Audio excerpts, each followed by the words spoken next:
Yo, hey, what's up, everybody? This is Johnny Beane, and we're live. This is a weekly Saturday night show called Straturday Night Live. We talk all things. We talk guitars, we talk music, we talk all kinds of stuff. But today is June 10th, 2023. It's 11:08 p.m. Eastern, 8:08 Pacific, out here in Santa Cruz, California. And we actually do have a very big giveaway tonight. And a big announcement as well. Some of you guys know it. Some of you guys in the chat are commenting. But let's start the show, and then we'll get to it. So, okay, I'll play a couple channel IDs, and we'll start. Here we go. All right. Hey, this is Jennifer Benton, and you are watching Johnny Beane TV. You're watching Johnny Beane TV. I'm Ole England, the guy with the face on the live stream right now. Thank you so much. Oh, you're welcome. Hi, this is MJ from the Seymour Duncan NAM 2023 in Anaheim, California. You're watching Johnny B. Johnny Beane. Johnny Beane, okay? Thank you. Thanks for all your support.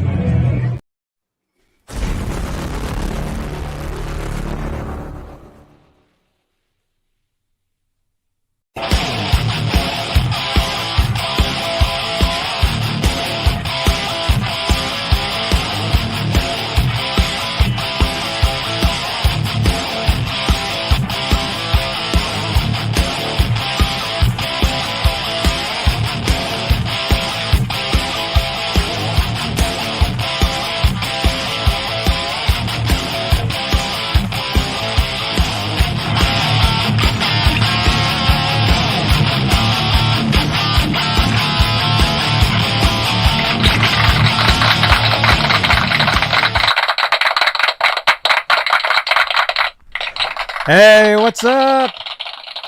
Thank you. Thank you, everybody. Thank you. Again, my name is Johnny Beane. First of all, let's do this, because we have a lot of new people here. Just overnight, there's a whole bunch of new people that are going to see this video. So I just want to let you guys know who we are here and what we do. Let's see. First of all, a big thank you to our friend Philip McKnight, and that's underneath the pictures. How do we get? Oh, why is that under there? Anyway, there's a photo of Philip and me. It's oh, that's a background. That's why. Okay. Oh, that should be an overlay. Can I move that? No, I can't. Anyway, Philip, thank you so much. Actually, let's do this. Let me find it. Let me find it here again, and here it is. There it is. There we go. All right. There we go. Philip McKnight. There you are. Thank you to Philip McKnight. He gave us a shout out on his show yesterday. Know Your Gear, and got us over the 10,000 subscribers. So Philip, thank you so much. And anybody that's here that got the shout out from Philip, that's how you're here. So thank you so much, Philip. Let's see. Actually, let's do this really quickly. We're doing a giveaway tonight, and there should be there we go. Sorry, 40 Grit, it's covering your face. We're giving away a Bluetooth speaker tonight. It's made by Heyday, and it's very cool. So if you'd like your chance to win this tonight, all you got to do is participate in the chat. Just say something, type a number, anything. Just as long as you're in the chat and subscribe to the channel, you'll be entered to win this Heyday Bluetooth speaker. We do giveaways pretty much every desk stream, which really is the shows where we're here, here at the studio. But all right. Well, hey, with us tonight, starting tonight, we got Robbie the Animal. How you doing, man? Real good, Johnny. How about you, man? I'm great. I'm having a great time. I like your T-shirt too. That's nice. T-shirts available down below, and 40 Grit. Dude, Back again. dude. You only showed us like 4 guitars last week, so I think we need to at least see 3 or 4 more tonight. I can assist with that. All right, right on. Look at that collection. That's amazing. Yeah. Hey, if I could real quick, Johnny, thank you. Thanks for having me back on again, man. Really enjoy it. Like we were talking about in the green room. I've been watching you for years. So, you know, super appreciate you having me on again. You know, nice to be on with Robbie. I mean, Mr. Kramer Know-It-All, which is awesome. You know, if, for the new people in the chat, we pulled my Beretta out last week, and he actually you crowned. You worked on that neck, Robbie. That was the thing with that. Or? Oh, I dressed that neck. You know, I sanded it down and crowned it, and then steel wooled it, and then I milled the shelf for the nut and nutted it also. Yeah, it's super cool. Yeah. So I wanted to thank you, Johnny. Thanks for having me on again. And a quick shout out to my kid for helping me set up my computer stuff. I got a computer this week and got some headphones and stuff, so I can see you better, I can hear you better. So this is a lot better. So thanks to my kid. So. Oh, right on, man. Yeah. I mean, this is the way you got to do it. I was telling him for like several months, dude, you got to get a microphone, you got to get headphones. Yeah, man. Hey, got it. That's how you do this stuff. Plus, this is a podcast, so you guys can actually, if you're brand new here, you can actually listen to these shows and more over on iHeartRadio, Spotify, Stitcher, TuneIn, Amazon Music, Apple Podcasts. The Johnny Beane Network is basically everywhere. Mastodon, Lemonade, whatever that is. Tumblr, everywhere. Twitter. So, follow us. Give us a follow.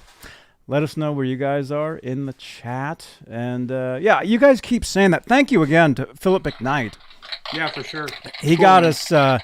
We had said recently that we were looking to get to 10,000 subscribers.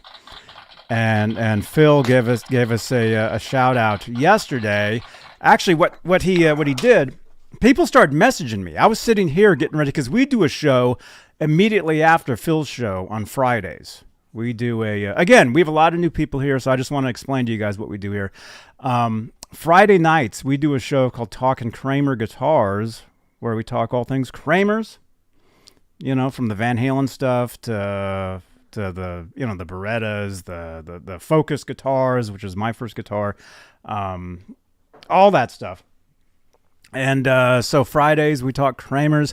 Saturdays we do a show that we call Straturday Night, which is this show that you're currently watching. It's a long time running show. I think we've been doing this show for 4 years, maybe 5. Well, 4 or 5 years.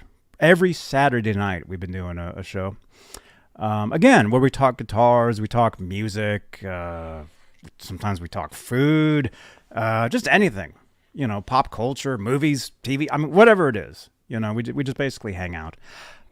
Sundays, I do a show called the Sunday Night Guitar ASMR Show, where I play the guitar. I've been a professional musician for a lot of years. I was signed to Destin Entertainment years ago, which is songwriter Desmond Child's company. If you guys know who Desmond Child is, I worked with him a long time ago. So I play, and I play here on YouTube Sunday nights, and then Tuesdays, if you like Van Halen, Tuesdays is the day. We talk all things Van Halen. We call this exclusively Van Halen, the weekly Van Halen podcast. Tuesdays, 8 p.m. Eastern, 5 Pacific. So if you're brand new here, and if you like Van Halen, this is the place you want to be for all things Van Halen on Tuesdays. Remember that, OU81 Tuesday is what we call it. And I don't know what that was, but... It was not me. Somebody has a lot of friends. Okay. So Tuesdays, we talk all things Van Halen. Let's see. What else? We have channel membership. If you'd like to help support the channel and support these shows, channel membership is the best way to do that. And the top tier of the channel members, they get their names read out at the top of every desk stream. And they are currently CC, Stephen Franklin, Michael Smith, Music Therapy Laz, who actually, he's a good friend of ours. He has a show on Sunday mornings. Let's see, Sunday afternoons, 12:30 p.m. Eastern time. So check out our friend Laz. I guess that's tomorrow. Sherman Callahan, 40 Grit. There you are, man. John Moronic, Majestic PB and JCat, Guitar Man 45, Janice Lala, The Intern, R. Habs, Warlag, Patty Dill, and Fairfield Guitar Co. That's the top tier. That's the executive producers of Johnny Beane TV here on YouTube. And again, if you'd like to become a channel member and help support the channel and support these shows, that's the best way to do that. You get your name in green in the chat. Like if you look at the chat here on YouTube, you see John Moronic's name, you see Janice Lala, you see Robbie Stingle, you see you see Stephen Franklin, you got Robot Master Switch. You got Not Visible. They are all, Mike Olson is here, Brad is here. They are all channel members, so their names stick out in the chat. They got special emojis they can use. They got exclusive content only available to them as a channel member. So again, if you'd like to help support the channel membership is the best way to do that. But while we're live, if you want to have some fun, Super Chats is an option for you. And the cool thing about a Super Chat here on YouTube is here on this channel, Super Chats change the color of my lights. So if you look behind me here, you got what's called, I call this the Guitar Noir. And again, we have a lot of new people here. So let me just explain what this is. This is basically, it's a closet holding a lot of cool guitars. That's actually my first guitar right there. That's a Fender Squier Bullet.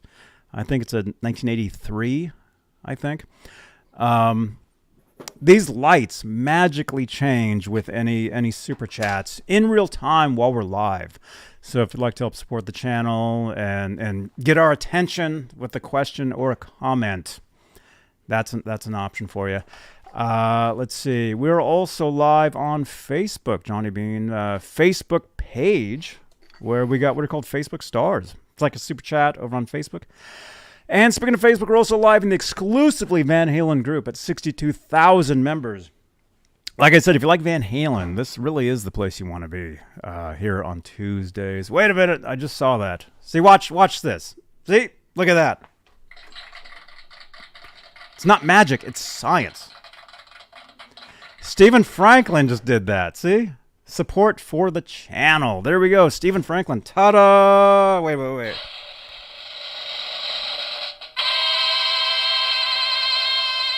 Thank you, Stephen Franklin. Thank you so much, man. Let's see, where was I? Let me see, where is it? Changing my lights. There we go. You can support the channel by changing my lights. It's right here on YouTube. It's fun. There you go. And Stephen Franklin just showed us right there. So, Facebook. We're live on Facebook. And as soon as I get through all these announcements, we can start the actual show. I'm just taking some more time tonight because we have so many more people here. I just want to explain to you guys what you guys have gotten yourself into. Thank you again to Philip McKnight. Facebook. We're live on Facebook, Johnny Beane TV. Facebook, what is that? My personal profile. I've got a group called Johnny Beane TV. Let's see. The Van Halen group, again, exclusively Van Halen. If you like Van Halen, join us over there. 62,000 members. We're also live tonight. EVH Gear Fans Live group, EVH Gear Fans Live page, Johnny Beane TV group as well. Let's see. Okay, let's keep going. What else? One more time. I'm just gonna say we got a giveaway here. We got a giveaway. Heyday Bluetooth speaker tonight. So if you'd like to win this, all you got to do is participate in the chat. Meaning, you got to say something. Just say anything. Like Janice is saying epoxy. Dan Gorman is saying epoxy. If you guys don't know what that is, if you watch last night's show, talking Kramer guitars, 15-minute epoxy. See, everybody's saying epoxy. Brad, everybody is saying. Apparently, you guys were here yesterday. Everybody's saying that. We saw a guitar yesterday that was held together by epoxy, and it wasn't good. So that's why they're saying that. But thank you guys. Okay, so we're doing that, and then 40 Grit here also has some giveaway stuff. Yeah, I was going to do giveaways again. If that's cool with you, Johnny, so that's your call. But yeah, I got some stuff. That's all good with me. All right, tonight we'll do another pack of the EVH strings because I bought these in bulk from a company years ago, and they've been sitting in a box. So I don't use them, so it'll be fun to give them away. And then we'll do a pack of the EVH. These are 73s. Black 73s. Oh, cool. I know that Ed used the 60s, but 73 will put some hair on your chest. The Ernie Balls, I'll give away a set, and the reason I'll do this is because we will do the Eddie Van Halen gauge tonight, which is the 15 and the 40. So the only difference on the EVH gauge was the low E was a 40 and the G string was a 15 instead of a 16. So, that's correct. Anyways, a little bit better bends, a little bit different tweaks to your setup. Tighten your springs up a little bit. Give yourself a little more flexibility on that. So if you want to do those together, or if you want to do them, I would rather a guitar guy get those instead of somebody that doesn't play guitar, so they can try them out if they haven't tried them. Hopefully there's some young kids on here that are.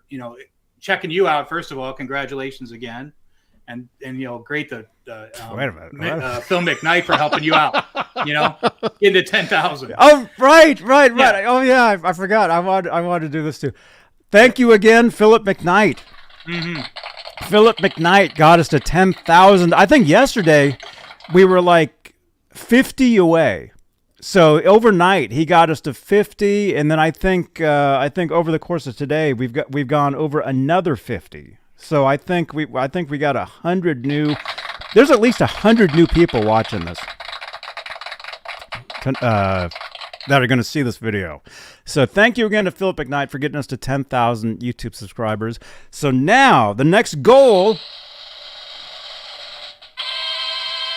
we want to get to 10,100 YouTube subscribers, which I think we can do. I'm only 50 away from that. We're at like 10,050 already. So I think just in time for my birthday, which is this Thursday, I think we can reach the new goal of 10,100 subscribers. You like how I did that? Look at that. It's a good thing it's not going the other way. Yeah. See, we like to have fun around here. We have a lot of fun. Okay. Who do we have here, by the way? We have a lot of people here. Let's see. Richard Friend is here.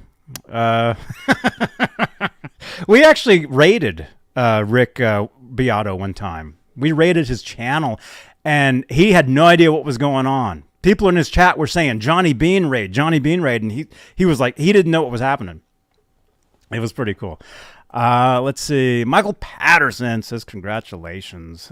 Chris King is here from Facebook. Good to see you. John Moronic, channel member, says me.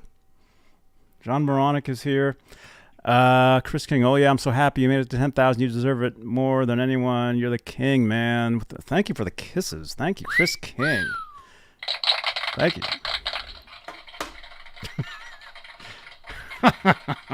John Gregory. Hello. Hi, fellow rockers.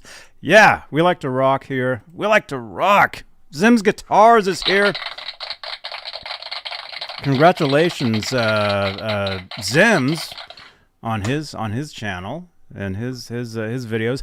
And if you guys want to see Zims, a lot of times he's here with me on Tuesdays. Again, we talk all things Van Halen. Tuesdays, 8 p.m. Eastern.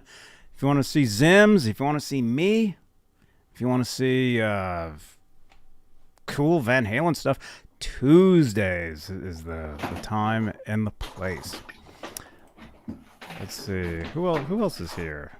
Who else is watching this? Everybody in the chat, if you're watching this, say here or me or 10,000 or something. What just happened? Mike Olson.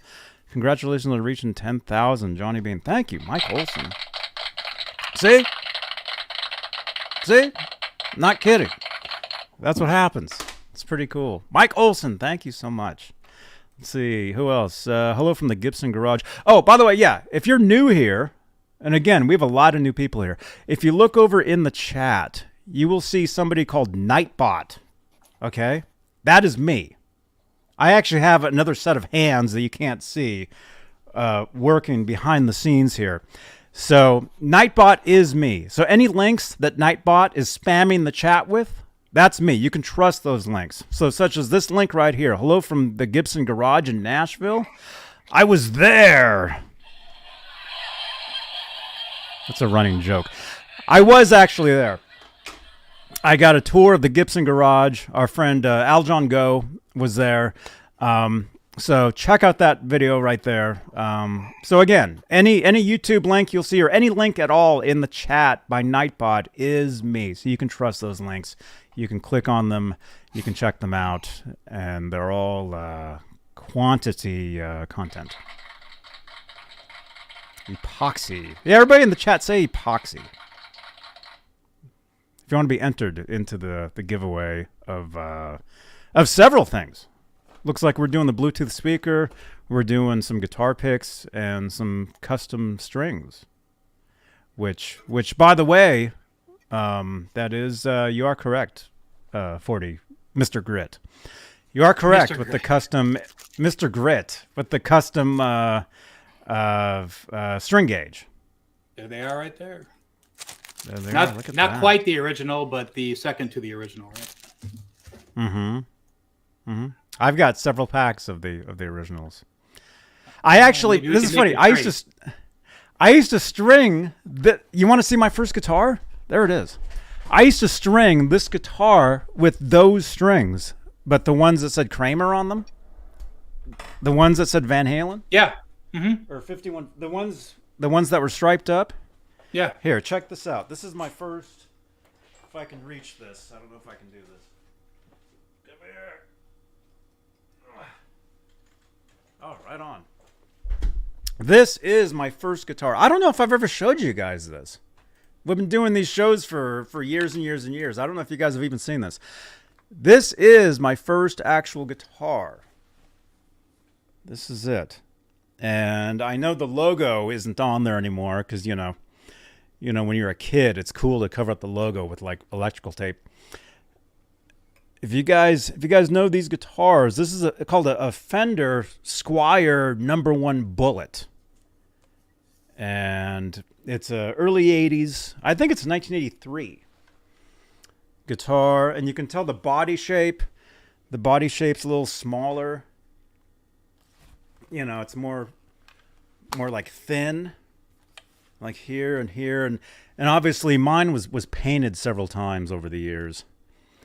It was actually painted white with black stripes at one time, and then it was painted like a dark blue. But the original color is the sunburst. It's got like a rails in there, and what else? The original pick guard, you would actually plug. The jack was actually right here. You would actually plug in there. I used to work at a guitar store in Berkeley years ago. And I routed this out for a jack, so I can actually plug the guitar in right there. So very cool guitar. I just need to slap a bridge on there, maybe a Vega-Trem. That's actually a good idea. Yeah. Vega-Trem. We love Vega-Trems. If you guys know what those are, and these were the Strats that had the Telecaster guitar necks, and I know it looks like. I learned all my my ABCs with those decals. But Oh yeah, that's cool. oh, I did that like 30 years ago. Yeah, heck yeah. Those are just decals. Mm-hmm. So when you're playing, you can see each note. I stuck those on there, but I never actually used them, but I would like to get this guitar going again. And use it. And again, this being my first guitar, it's kind of special. Because not everybody has. Actually, let us know in the. Actually, that actually sounds like a poll. Let's do that. That's a good one too, because probably not too many people have their original guitar. So I know. That's what I was gonna say. Let's actually do that. Let's actually run a. Let's see. Start a poll. That's actually a good idea. Do you still own your first guitar? Yes. No.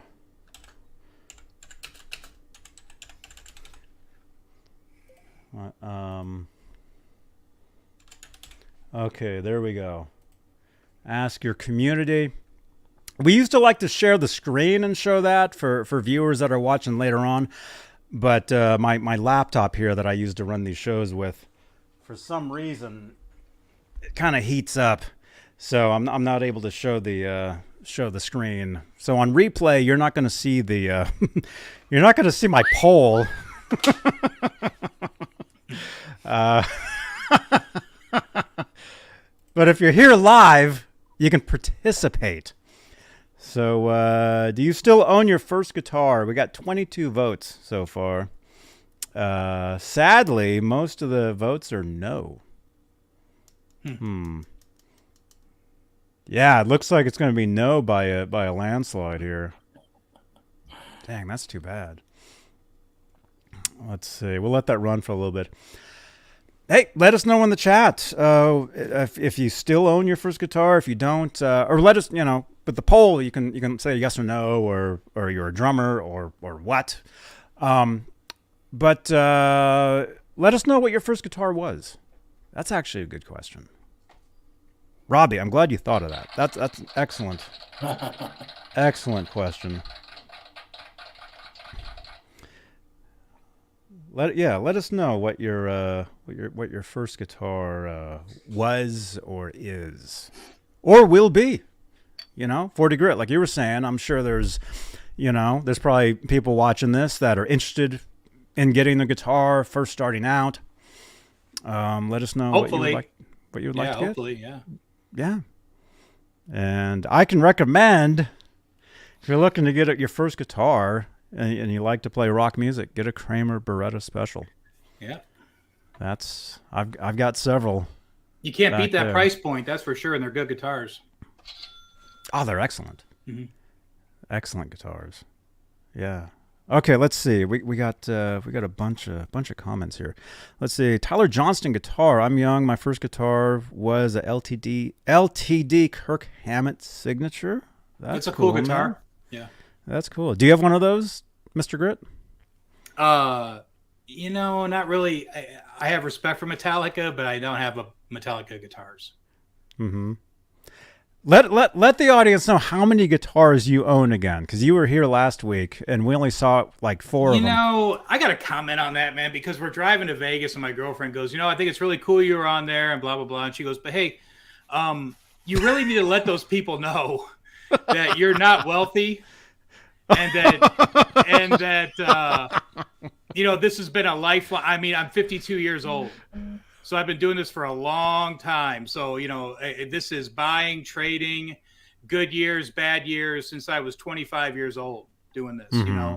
So, over the years, and now I'm settling out at the age of 52, I have 84 guitars right now. Oh my gosh. Yeah. And they're That's all cool. a lot of guitars. That's a lot of guitars. But if you don't know how to work on them, I don't recommend getting 84 guitars because, again, if I didn't know how to work on them, having 84 guitars would break them, taking them in and having people tweak them for you, So you're better off having like you would open up a guitar case like you'd play it and it's like the strings are like that high off the fretboard and like, what do I do with this? Yep. You know, Yep. you'd constantly be taking them to the repair shop to get fixed. Yeah. With that many? I mean, if you're gonna maintain your guitars, if you keep them in the right climate and everything else, right humidity levels out here in Phoenix, so like I talked about last week, super important. I mean, for the people who live out here in Phoenix, make sure you're taking care of your humidity levels. I know Robbie had talked about it too. He said that they have issues back east. Were you saying that, Robbie? Well, I mean, back in the days where, Kramer got his necks from Canada, they were like a hard maple because they were made in the cold of Canada, and then they got shipped down to New Jersey. So they didn't want them, the wood moving, much. So they've used a higher quality wood just so that wouldn't happen. So if you get an 85 Lucido neck with a tilted headstock, that's a good neck, and chances are you probably won't ever have to adjust the truss rod. I haven't touched the truss rod on that 84 Beretta since the day I bought it.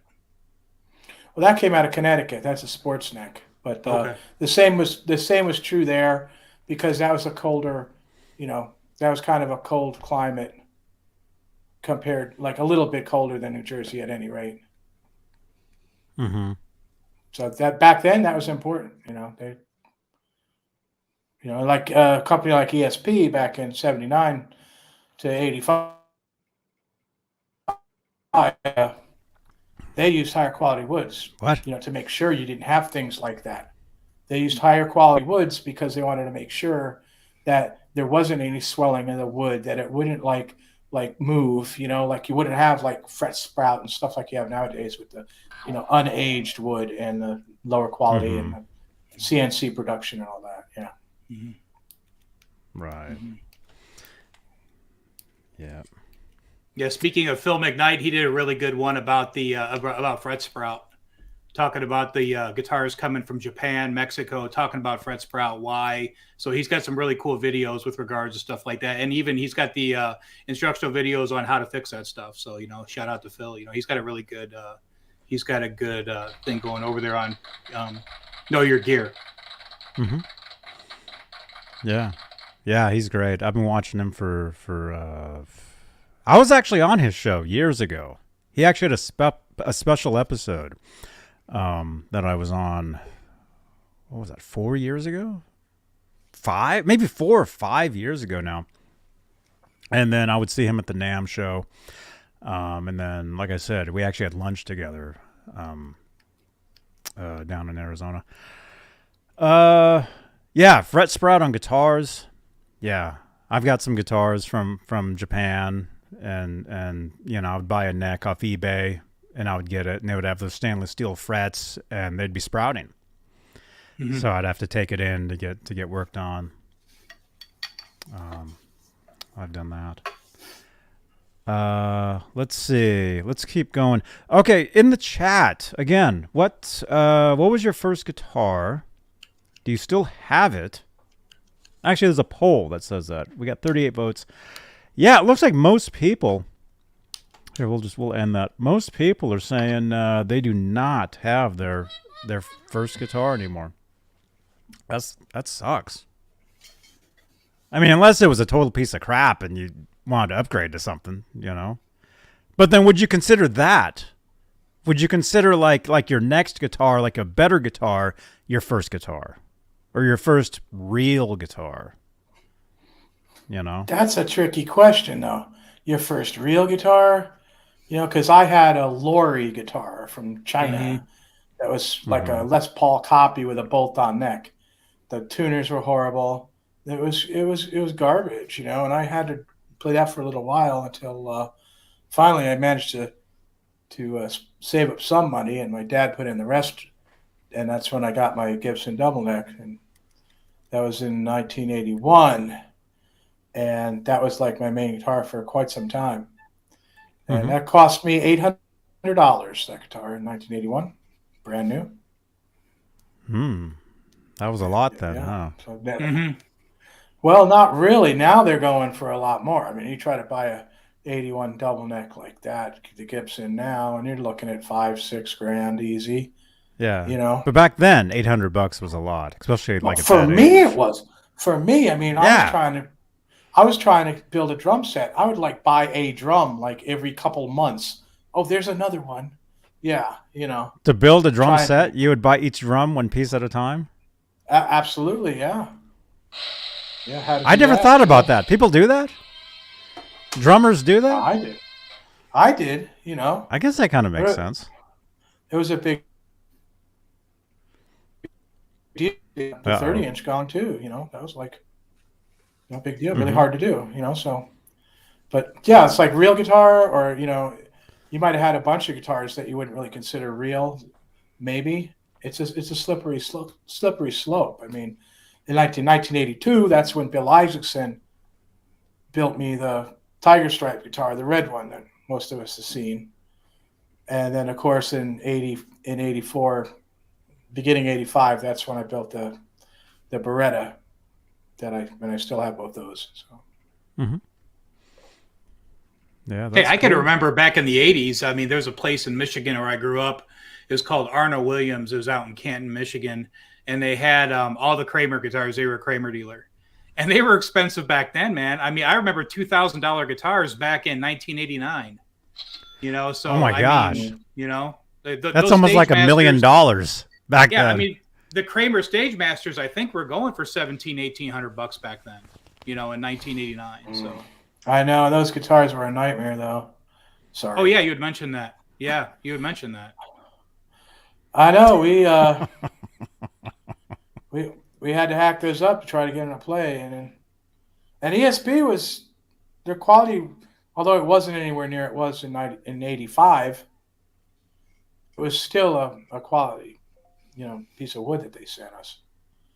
Those Stage Masters were maple, right, Robbie? They were maple, and they had mahogany wings, right?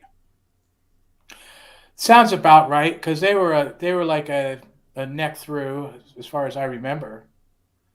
You know, and that's why we had all the problems with trying to get the Floyd Rose down, and that's why I had to router the face to get the Floyd lower, and that's why we did it. It had nothing to do with pulling up at the bar at that point.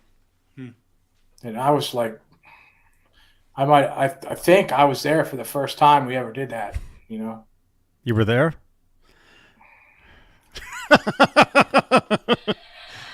Now you guys know where that joke came from. Okay. Let's see. We got a lot of people here in the chat. Again, Guitar Man 45 is here. He's talking to 40 Grit. He grew up in Hamtramck, Michigan. Yeah, shout out to Michigan, man. Yeah, cool. Right on. Michigan. Our friend Amanda is from Michigan.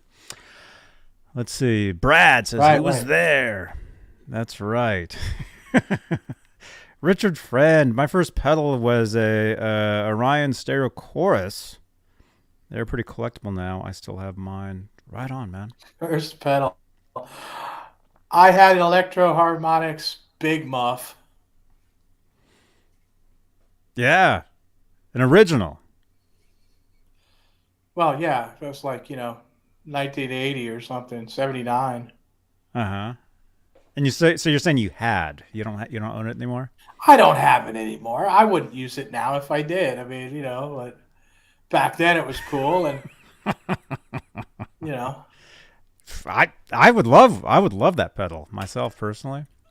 I was Saturation I love City, that stuff. you know, but it was cool because, you know, you could work on your speed if you turn that fuzz pedal on, and then, you know, just go with it with the fingers, and you couldn't tell if, you know, you missed a note or something. You wouldn't even know.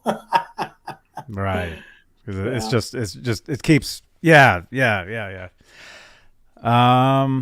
Okay, let's see. Sorry, I asked you guys a question earlier. What was your first guitar? If we don't get to your question, keep saying it in the chat. Let's see.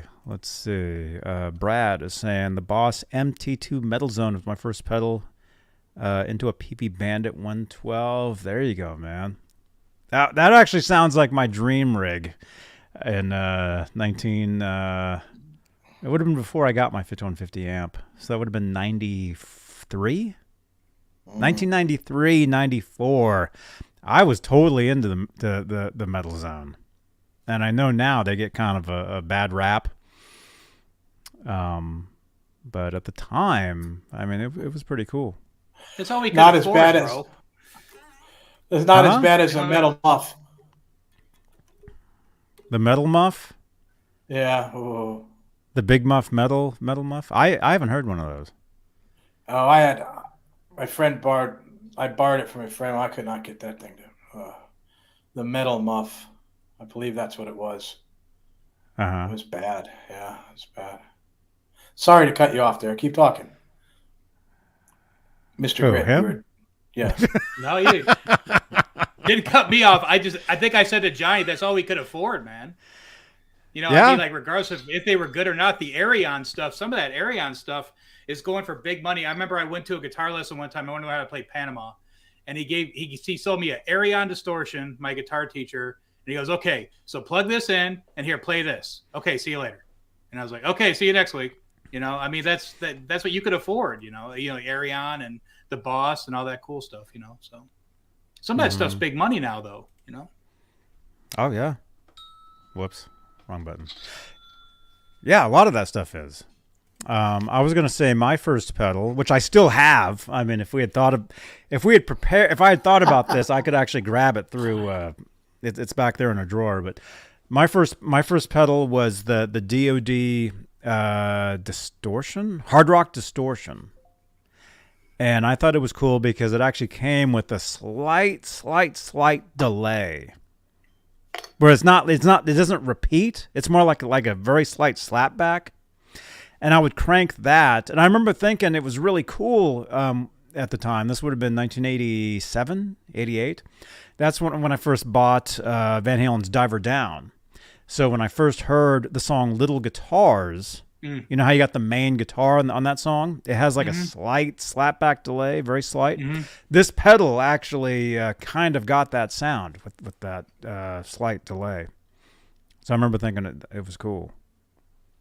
But I still have that. Yeah, Guitar Man, Big Muff, yeah. Yeah. I'm sure there's a lot of players where their first pedal was the Big Muff. And that's cool. Yeah, nothing like that Big Muff plugged into that 71 Super Lead, 100 watt. Yeah, crazy. Yo, Daddy Jax is here. Welcome, man. Welcome. Rock Daddy is here. Saying hi to Holly Lewis. Holly Lewis is here. Somebody's sending us a text message. See that phone number right below Robbie? Right there. It says text us.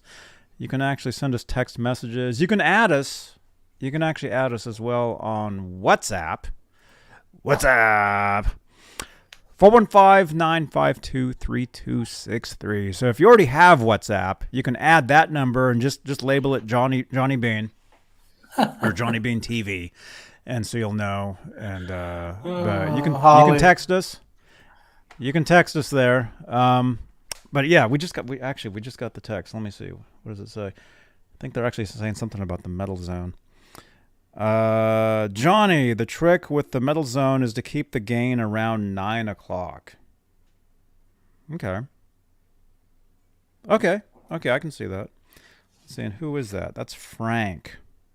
Just says Frank. I'm going to save you as a contact, Frank. So now I've got Frank on WhatsApp. There we go. Holly wants to know what parts made it into the pond today. I couldn't move the entire company, but I really tried to just move the entire establishment of Gibson into the pond, but I couldn't move the entire building. Wow. No offense, only kidding. Uh-huh. Only joking. I love Gibson. I toured their factory. They were awesome to me, Robbie. Holly Lewis is here. Let's see. Who else? Johnny Rock. My first pedal was a Boss Turbo Distortion. By the way, Johnny Rock, you won some guitar picks on here. Was that last night? So, right? I think that is you. Right? Am I right? Anyway, we gave these away last night, and I think that was you that won. So, I'll be sending these out first thing Monday to you. But let me ask you guys here and then in the chat. I never understood, what was the Boss Turbo Distortion? What does that mean? Like, it's faster? I don't know. Robbie, do you know what that was? Well, I mean, those pedals were kind of like, when I started playing guitar, Boss was just kind of starting out with stuff. I had they really were still Roland at that point, and I had a programmable drum machine from Roland. I think it was called a TR-606 that you could program drum beeps into, and I used to use that when I played out and stuff. But yeah, I mean, kind of that in my day it was Roland, and so I really, you know, when Boss kind of started off, I was like, MXR had been around, so most of the stuff I had, well, the two pedals I had was the MXR analog delay, the green one. And that flanger, that you like so much, you know. I love that. The M, was it the M117 or something? That's the gray thing, you know. Yeah, the gray one, the MXR flanger, the gray one. To me, that's the perfect flanger. Nothing else comes close to that. 40 Grit, I think, agrees with that. Yeah, probably because of the Van Halen. Yeah, I thought I hit the mother load, the first MXR flanger I had, the first plug-in one, the gray one. You know that? Yeah, the M7, Thank you, Brad. the 117, correct. And oh my god! But then the EVH came out, and I was like, well, we can kick this thing to the curb, because then it had the EVH button you just push. You know what I'm saying? It's just so much easier. The Unchained, yeah. Yeah, I really dig MXR pedals. Great for the price. Tyler Johnston, guitar, is saying, okay, I looked it up. The DS2 Turbo Distortion by Boss is 2 distortions for the price of 1.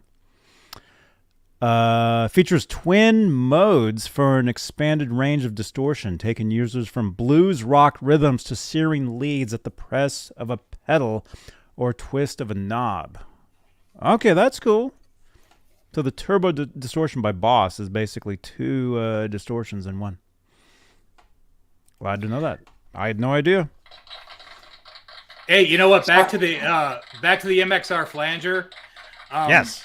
They had Eddie's pedal board at Guitar Center Hollywood for a long time. It was sitting on the ground, and you could just go in there and look at it.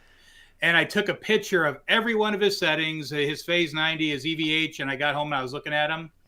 And there was a sticker on it that said EVH button off. It had like a thing that said off, you know, for his tech.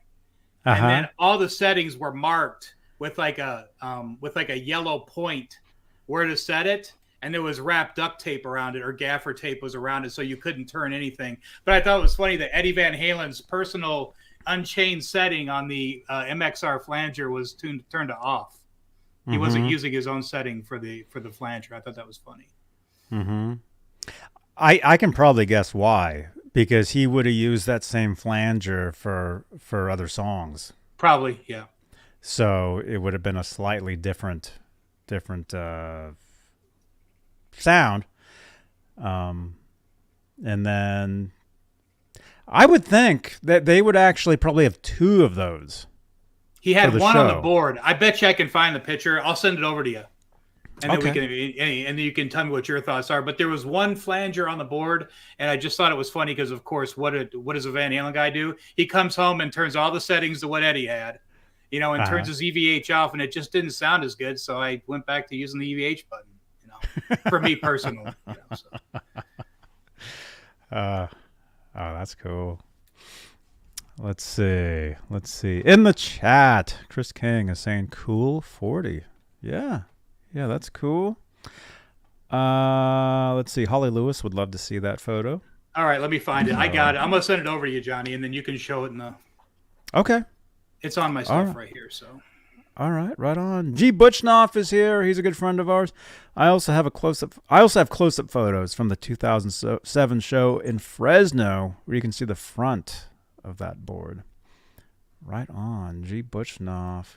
By the way, maybe I should have said this earlier. We have so many announcements all the time. in about 3 weeks' time, I'll be in Los Angeles. I'll be hanging out in LA for a couple days. So if anybody is in LA, if you want to meet up, hang out, send me a message, and we can hang out. And I'll probably be doing a lot of live streams from LA. Johnny, I got it. Yes. Okay. So I don't know how to do this right now, but maybe you'll be able to see it. You see how there's an off button? Yeah. Oh, it says off. It says Yep. off, and then you can see the arrows pointing to where it was supposed to be set at. Mm-hmm. So I just thought it was hilarious that they had the EVH button off. I was like, wait a minute, that's the coolest thing ever. You can't turn that off. You can't turn that off, Ed. You know? That was funny. Well, I mean, it makes sense what you're saying too, as well. But if you were planning on doing that, he would have had more than one flanger. I can guarantee on the road he would have more than one flanger. Any professional touring artist has a backup to a backup to a backup. So I thought you meant at one time.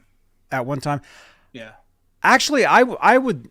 Well, I mean, I'll guarantee you that they would have had at least several of those with them on the road. Oh, I'm sure. Those pedals. But as far as being hooked up, like during a show, it's possible they would have two of those. But then also the off could just mean too, like it's easy to see. So if you need to like turn it off, that's the button you hit. But the thing is, a lot of those pedals, like a lot of professional guitar players or musicians, if you're playing like the huge arenas, the stadiums, a lot of times they would have their tech operating that stuff from off stage. They wouldn't even be pushing those pedals a lot of Correct. times. Yep. But hey, look at this. All the way from where are you at, Ron? Ohio. Oh, hey, Ron's here. Ohio. Yeah. Hi, Look at that. Hey, what's up, dude? Oh, not much. Just sorry I'm late. Oh, no, you just got here. What? Hey, we were early. Oh, here we go already. Hey, if we would have started the show an hour later, then you're on time. Does that make sense? I've actually thought about pushing all these shows back an hour. He's frozen, Johnny. Oh, no. No, not again. There you are. Okay, you're here. I think. Well, that was Ron Gunner. It was great to see him. Hilarious, man. Hilarious. Yeah, I don't know. We had technical difficulties with his setup last week, but it's all good. It's cool. But seriously though, what I was just saying, this show, I know it says Talking Guitars right there. Normally it says Straturday night right there, but we do talk guitars. And again, we do have a lot of new people here tonight. Son of a bitch. That's cool. Robbie. It's cool. But no, I was just saying this show actually used to start at this time. Maybe like a year, maybe like 2 years ago, I actually moved the show up an hour. So technically, Ron, you're actually right on time, technically. Hopefully the show used to start at this time. So, dude, look at that setup, man. That's awesome. What is that? That is my Jackson Soloist Pro. Oh, nice, man. That is they call that Aqua Blast or something like that. Wow. Now, initially, this didn't come in the clear or the shiny. Mm-hmm. This was actually a matte finish, and I sanded it down and buffed it out. But I don't really care that much for matte finish guitars. Wait. That was a matte finish at one time? Yeah. Dude.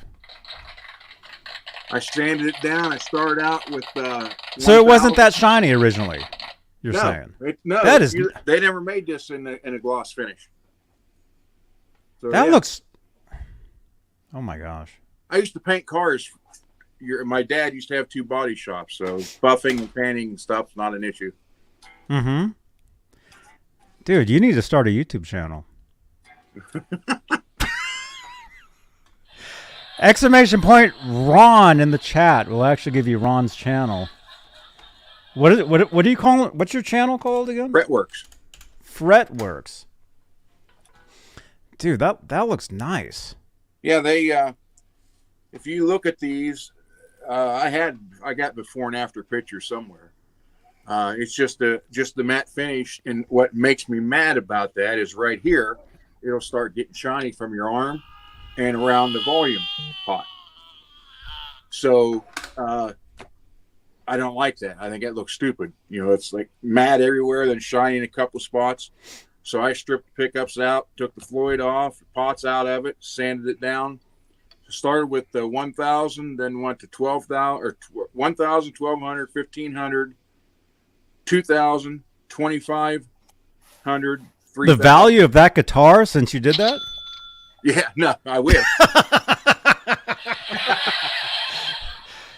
Dude, let's see that again, man. That's I mean, that's such a I mean, what yeah. I mean, it looks like I lived in Miami. I lived in Florida, and I used to go swimming, and that's what the oceans when you're swimming, that's what the ocean looks like. It's called. I don't know how well you can see it, but there's like in the you can see some of them like right in here. Yeah. Yeah. So dude, I don't nice. like. I got this. You wouldn't believe how I even got this guitar. A guy paid $1,490 for it. So he gave me the receipt, and he had it on Marketplace, Facebook Marketplace, and he lived like 20 minutes from me. And my buddy said, "Hey, here's a Jackson Pro for you," and the guy wanted I forget how much it was, like $1,000 for it. He said, or open the trades. So I got a hold of him. I said, what are you trading? What would you be interested in trading? He went 2A, meaning Second Amendment. And he goes, I'm actually trying to build a rifle. And I said, you need a red dot? He's like, yeah, I do. So I had a red dot that was sent to me for free. Mm-hmm. And I took it over, showed it to him. He's like, all right, I'll trade you. So I actually got this for free. Oh, dude.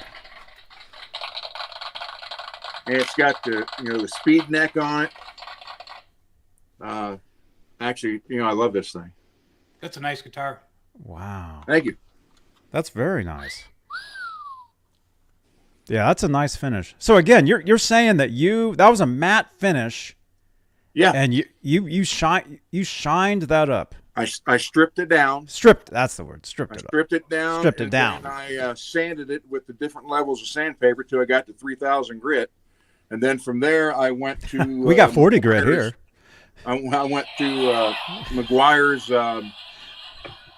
compound number. I don't know what number it is. I have to look. It's right there. Then I went to swirl remover, and then I used the McGuire's cleaning wax and with the buffer, and that's what it ended up like. Mm-hmm. So, folks, if you have a matte finish guitar and you got shiny spots on it, you can shine them up. Mm-hmm. Or Ron Gunner can do it. Yeah, you want to ship them to Ohio, I'll do it for you. There you go. Have you had people contacting you as far as like this? Have people seen you and about working on guitars or anything? Yeah, I've had 2. Let's see. This week, I think Wednesday, I had 2 people, and then I had like 4 yesterday, Friday. So yeah, it's starting. And matter of fact, today I picked up 1, 2, 3, 4 guitars came today to work on. So wow, I got 2 of them done. One was what a are you Jackson doing? Just setups on them, or what are you doing on them? I did setups on. One thing I do is I put a Tone Pro input jack on almost all of them. So I had a guy brought a Kelly in and said, hey, do your input jack thing. And he said, and I want the action as low as it will go. So I did that, got that done. And then another guy came in with a LTD copy of my 1987 M1 Custom. And he's like, I want this new pickup in it. And the thing I hear 100 times is, I can't get the tremolo set right. It's like this. And it's like, do all that. And then all mine are like that. All my tremolos are like this. I'm used to it. I did a level and a slight level and a recrown on it and got all that done. Now I have one. I'm waiting for 2 new pickups. Uh-oh. Uh-huh. Yeah. You know how I can tell he froze? Is that lamp behind him was flashing and that stopped. It stopped flashing. That's how I could tell. There you are. Also, is that lamp okay? Oh, there you go. Well, Ron, Don't worry. Ron Gunner, everybody. Don't worry, they're here. He likes to stop by every once in a while during a show, like several times. So he'll be back.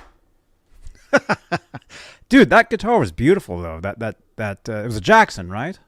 That finish. There you are, Ron. That finish you did on that. No. Dude, I love StreamYard. I'm a huge supporter of StreamYard. He hates Gibson. You hate StreamYard. I love them both. Let me just tell you guys. Okay, that lamp down there, is that lamp okay? That lamp to your left. It's like flashing. Is everything all right? That has, if you look at the bulb, it looks like flame. Oh, okay. So I put it back there for some ambiance. Oh, right on. And there's a bear behind you too. Look out. Oh yeah, I love bears. He's peeking in the window. I love bears. There's a couple here and a couple. Yeah, they're all around the cabin. The cabin, the cabin with the office ceiling, which will soon be black. Dude, you know what you should do, and you probably already know this. Paint the entire ceiling black, and then get those glow-in-the-dark stars, and stick them up everywhere. Or you can get lights. I actually did a demo for a company one time. They sent me this what was it? Some sort of like light thing where it sits there and it spins and it projects like stars or like all kinds of stuff over your ceiling. I did a demo for one. It's on my channel here and it's on their channel. If I can think of what it was called, I can't forget, but I can't remember. Something like that, man. Dude. I ran this past my wife. I said, what if I go get a giant, like 20 by 30 or 40 flag, American flag, and just put it? She's like, no. What's up with that guitar behind you, too? That guitar is like changing colors. Which one? Do you guys see that? Yeah. The one to the left of the Rhodes polka dot. The one closest to the bear. Okay, yeah. That's the one next to the K. That's reflection from the light. The other, there's actually 2 of those flashing, blinking lights over there. Look at that. That's cool. That reminds me of a guitar. I was just at the NAMM show, and there was this company called Cream Guitars, and they actually had a guitar that actually changes colors. It actually has like a light. Live? Huh? Did you show that live when you was walking? I did. There? Yeah. Okay. I think I was there. Mm-hmm. I think I saw that. It was pretty cool. And they gave me their card, too. So Cream Guitars. We're going to have to get them on the show. Check them out. Yeah, there's the video right there. Check out you guys. And again, oh, yeah, Ron, we have probably 100 new people here tonight. Okay. Thanks to our friend Philip McKnight. He sent a bunch of people over here. I was watching that live when I was in that podcast live. Mm-hmm. And all of a sudden he started talking about he's like, I watch this YouTube channel. And then he said, Johnny Beane. Then he started talking to me. He goes, and I'm watching him walk through Guitar Center, and I'm thinking to myself, why am I watching this? He said, but yet I watch it. So yeah.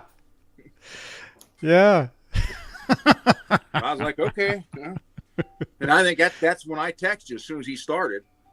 Oh, that was you? Yeah. Okay, yeah. I was getting text messages saying that Phil was talking about me, and Yeah.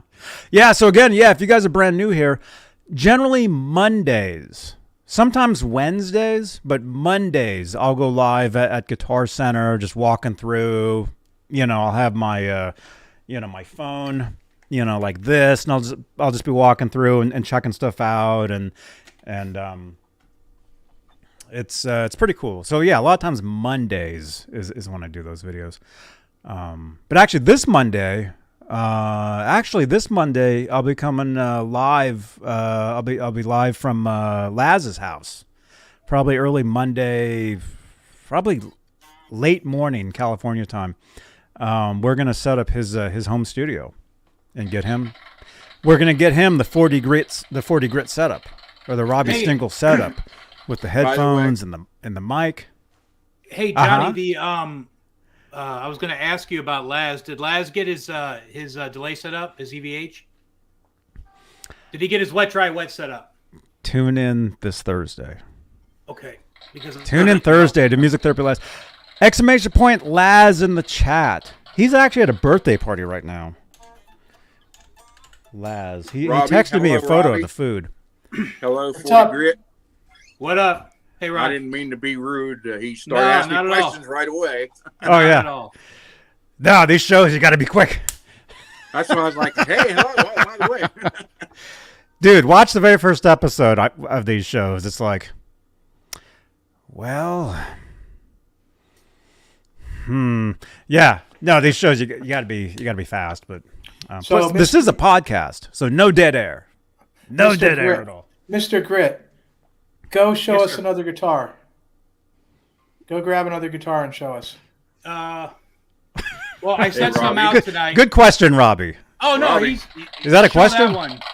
Not the music, Ron. Come on. Let's see that. What is that? Yeah.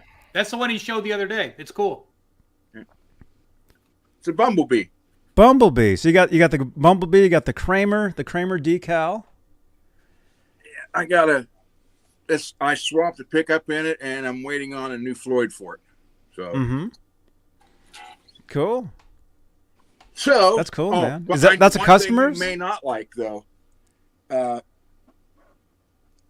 me explain real quick before I get kicked off a million times. I put new pots in that relic, yellowish, less like the Randy Rhoads Les Paul. And I didn't have the caps that was on it didn't fit the new pots. So I said, I'll find a set and order it for you. Go ahead and take it. Then when I get them, I'll just run them over to your house. He's like, okay. Well, meanwhile, he buys a set of yellow, and I don't know. No, they're over there in the box. He buys a set of yellow ones. And I get a text from him saying, hey, he goes, Houston, we have a problem. I said, what do you mean we have a problem? Well, he said, the volume knobs I bought don't fit. I said, yeah, okay. He's like, well, I tried to force them on. So he ended up shoving the cap of the pot, and he shoved all four pots apart. Oh, no. So I had to get 4 more pots, put them in. But anyhow, I was sitting here, and I said, hey, I know what we can do with one of your caps. You ain't going to like this.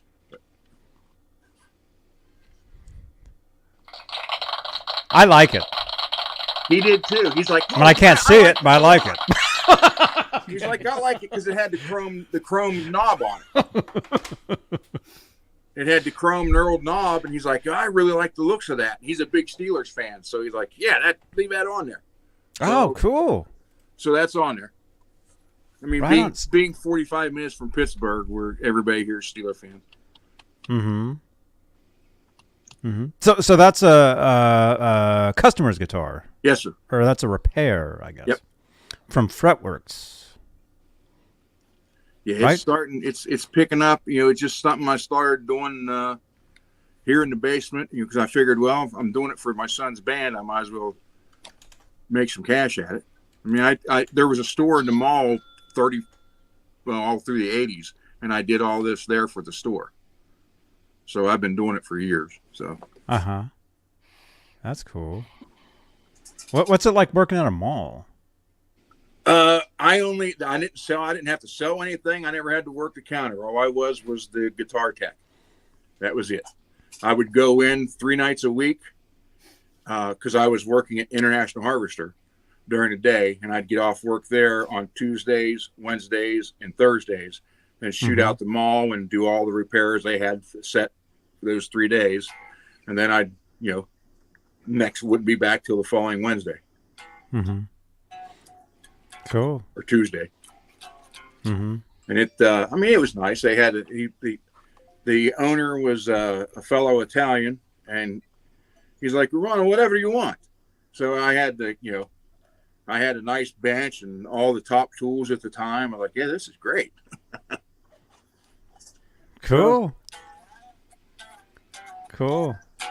I love Holly Lewis. That's a very good question. Why is there only 25 thumbs ups? I only see 24 thumbs ups. Well, wait a minute. I'll put one in. Oh wait, smash that! I already got one. Smash that thumbs up. We got 70 watching live right now. Smash that thumbs up. Smash that thumbs up, and don't forget, say stuff in the chat because we're giving away a Bluetooth here we speaker go again. tonight. Huh? Ron.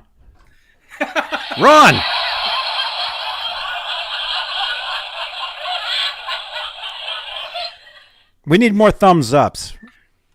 Ron, oh, there you are. There it is. I didn't have to restart that when it came back on its own. That's so funny that you know it's coming. Yeah. Well, Here we go again. What happens is I lose all sound. All the sound stops. What? And then I start getting the circle of death on each one of your photos.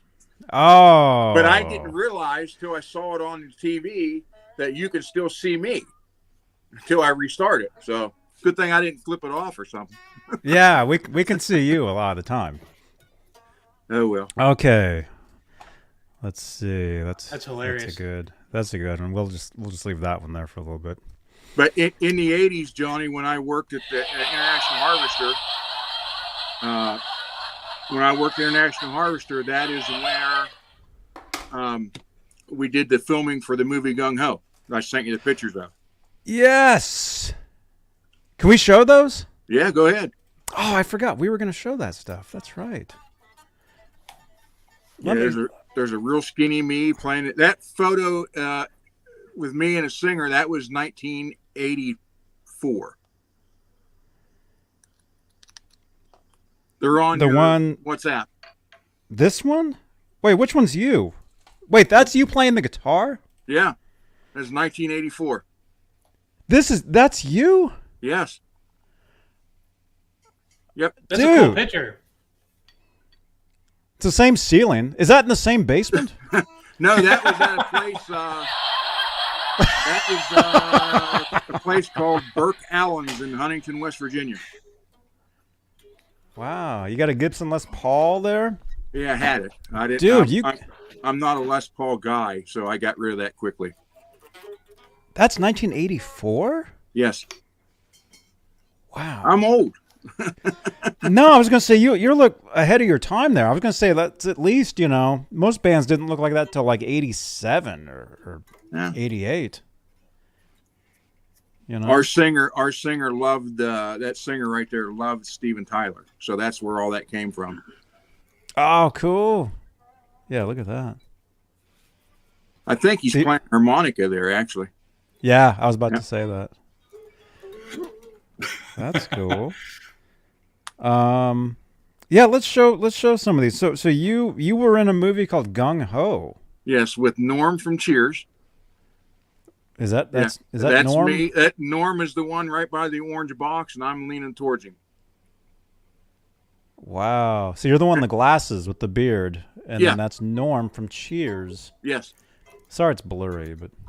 And what I was asking him right there, and I wish they would have got a picture 20 seconds later, because I was asking him about Cheers, obviously, and then I asked him about if that was real beer they were drinking. He said no. He said, but when it was ice cold, it was tolerable. I said, oh, okay. He goes, but it makes me kind of fat. He goes, but cameras put 10 pounds on you. And I looked down, I leaned over, and I said, damn, how many cameras they got on you? And he ended up about 10 seconds after that photo was taken, he got me in a headlock. So, wow. Okay. Me and Michael Keaton, or the future Batman. Future Batman. So what year was this? That was 1985, beginning of 85. So that's you and Mr. Mom, I guess. Yeah. Yeah, he had done like Night Shift and Mr. Mom and a couple other little things by that time. Then there was this, and then obviously 4 years later was the Batman craze. Wow. Was he a cool dude? Very. He's from Pittsburgh. Uh-huh. He's from Pittsburgh, so he was like home. Like I said, I took those two guys to a strip joint, so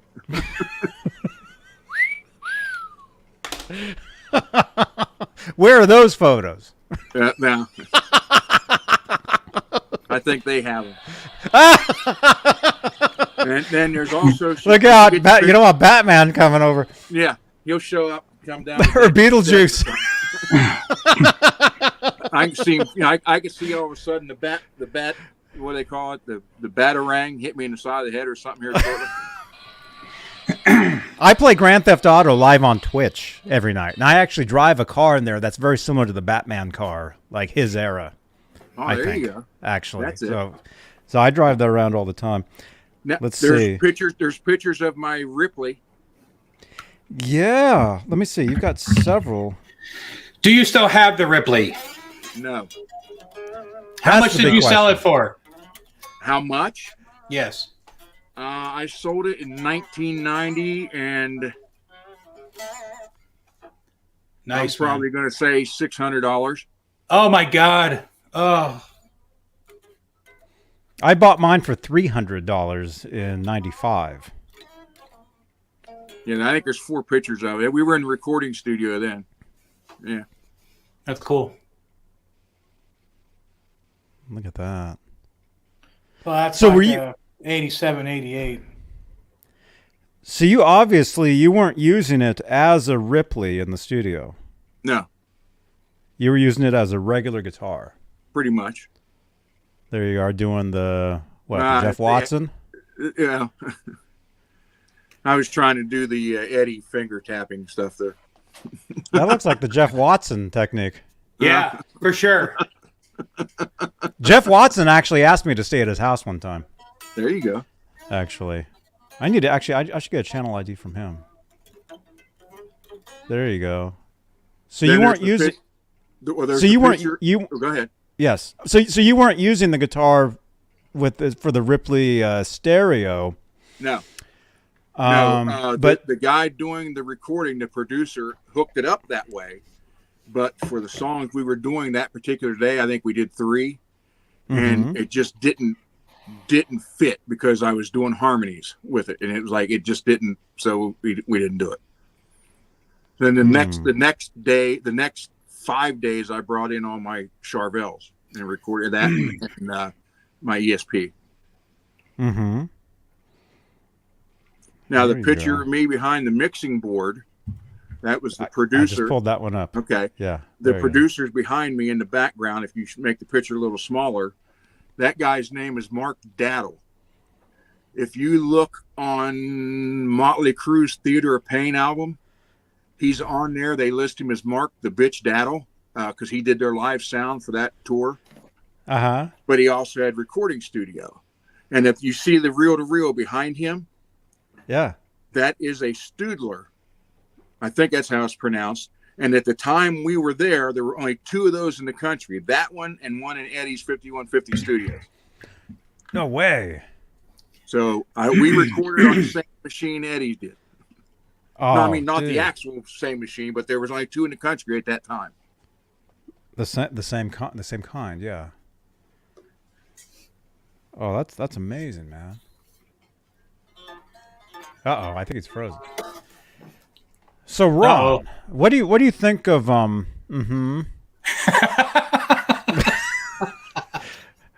you met Batman? Are you kidding? You met Mr. Mom?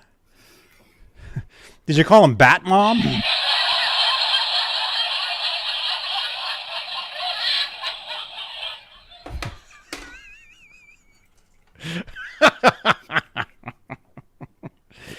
It's okay.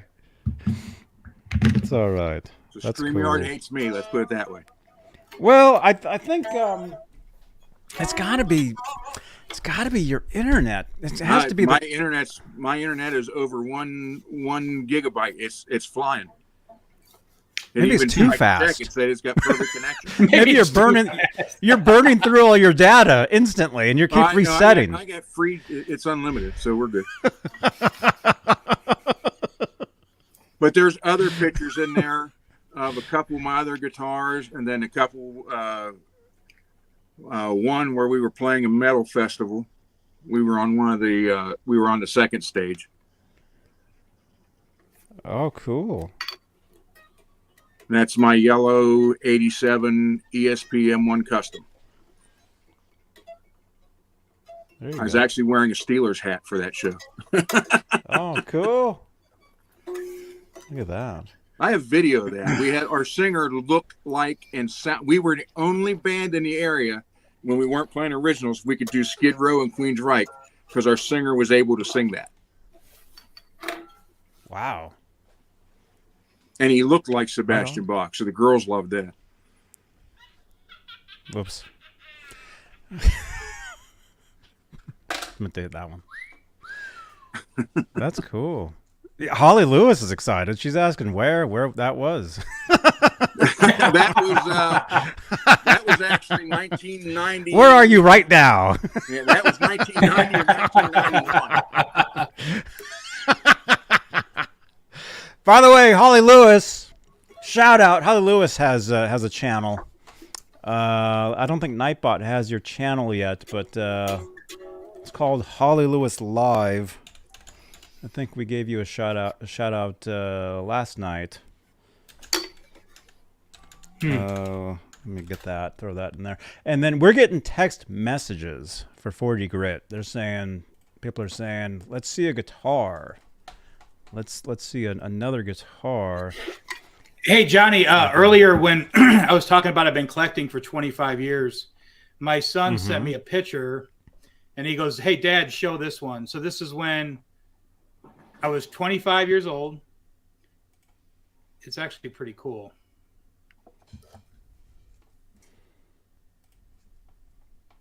There you go. So I see Eddie Van Halen Music Man, a Kramer Paul Dean.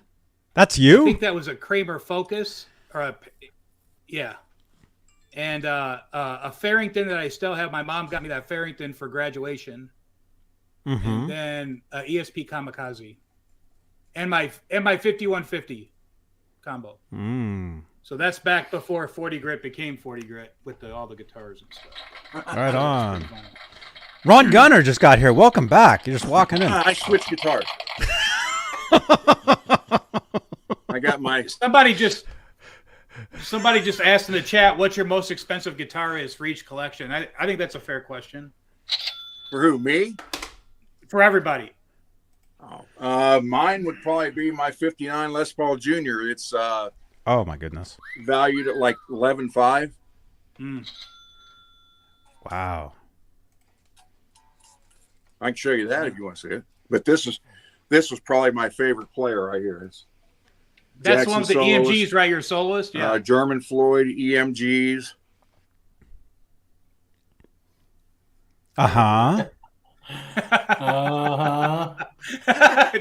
Robbie. He's thinking, what else is in this guitar? Mr. Grit, do you still have that Kamikaze? No, buddy. Hey, you know what? I would love to have a Kamikaze right now, but they're just so heavy. I mean, they're like 11 pounds. I mean, like, I would love to get one, but I'm not cool with heavy guitars. You know, like my sweet spot's like 8 pounds, something like that. 8.3. Yeah, well, they were maple. They're those are maple. Two-piece maple. Yeah. Two-piece maple split down the middle. That man, what's the heaviest guitar I got? It's probably that Les Paul, that Randy Rhoads. That thing's a beast too. That thing's just too heavy. I did break some Kramers out. You want to see them, Robbie? Sure, man. Let's see some guitars. We got 84 guitars to look at tonight. No. So this is the. So let me tell a story about the pyramid logo. I graduated in '89, so if you had a pyramid logo Kramer where I grew up in Detroit, you were the man because they were just cool. Everybody wanted a pyramid logo. So I stumbled on this one. You guys will think this is cool. Oh, dude. Oh my gosh. Sweet. So this is one of the Monsters of Rocks. I got it, and it stays in the case, but I figured that you guys would think it was cool to break it out. It just stays in the case, but it's a cool guitar. That's sweet. So You I guys got that. you want to take a phone call real quick? Yeah. All right. We get phone calls on the channel here. Oh, they just hung up. Okay, forget it. We get cranked calls all the time, especially at 3:30 in the morning. Robbie, the another pyramid logo. Wait. The Beretta 2. Mm-hmm. Oh man. I don't think there's a scratch on this thing. I don't think, but Careful. This is one of the good ones. Pyramid logo, and then let's see what else. Well, someone wants to talk to somebody. Is this a crank call? Yes. Oh, he froze too. No, there he is back. Is he froze? He's froze. Who? I'm fine. Oh, you're not? Okay, good. Finally. Kramer Beretta. I'm not frozen. Yeah, that's an 86. This is an 86, right, Robbie? Yeah. Hello? Yeah. But Hello, perfect this is condition. Pizza. Who's this? Bernie Toppin. Does that have Bernie. the router? I tried Back calling you a cover? second ago. I don't know what happened. For the stabilizer. Is it? This 40 grid guy, I Is don't it- know is what it- this cat's about, but he has got some killer guitars. He's trying to show them right now, actually. I'm watching. It's like what the hell? Is that recessed cover? I'm Is showing the that- shit that he's showing, Oh, and no. then I'm looking over his shoulder, No. Okay. and it's like, what the? I know. Look at that. Those George Lynch guitars, that alone.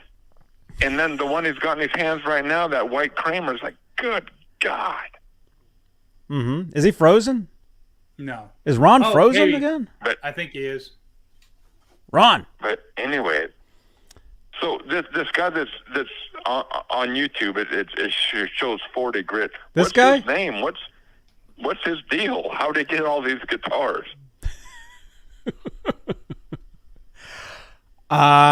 Let's ask him. 40 Grit. Okay. Mr. Grit. I call him Mr. Grit. Okay. Yep. I will. Third grit. Yeah. I don't know. I mean, I don't know. Okay, he's I answering now. I don't know how to Okay. explain that. Years of collecting. Like when you started the show, I said, at 25 years old, I started collecting guitars, and then I got older. Started to make a little wiser decisions, and then just kind of went all in. And I have a very supportive girlfriend, because if I didn't have her, I would be in big trouble, because I come home with guitars all the time and she goes, "Hey, I really like that one." And I'm like, "Oh, this is so awesome. I don't have somebody telling me I can't do these things, So if you don't have support, I would recommend doing that. I'm like, I left with this guitar this morning. I'm bringing it back. Yeah. Yeah. Hey, Johnny, there's a somebody- delay, but can you ask him if that yellow and black tiger stripe George Lynch ESP behind him is an original? No, that's a. He's looking. He said no. No. That's a Charvel. Okay. That's a Charvel. I have the ESP in the closet. I like the Charvel better because it's not as heavy. I mean, it's just like an 8-pound guitar. So I like having that one out if I'm going to grab a guitar like a Tiger Stripe. I want to take one to go play. which I don't do Anyway, anymore. okay, I'll but- get off here, Johnny. But that dude's got some killer guitars behind his head. That's all I have to say. Yeah. Bernie, thank you for calling. Call us back next week. Okay. Oh, Okay, look out. Have a good show, Johnny. All right. All right. Bye. See you later. And then, hey, I wanted just to show one more guitar that I wanted to talk about. One kinda more? because well, I mean, we could show how many. I want to see that Monsters of Rock guitar again, man. Oh, okay, That's incredible. The only thing, you know what would make that guitar better? You know. If If it you was owned signed. If it was Well, signed. two things. If I owned it, Yeah. but then first of all, what you said, Yeah, it's signed. This one is not signed. if it was signed, because during the Monsters of Rock tour, they gave away tons of those as promotional items. I mean, Robbie would know. He was there. Well, there are already so many made, right, Robbie? Yeah, there was only so many of them made, and there wasn't a ton of them really. But the thing to remember about that, and what you're doing correctly, is keeping it in its case, because the clear coat on that is gonna flake. Yep. And it's not just Dennis Klein's clear coats that flaked. Ron, wake up. The way they did those, the way they did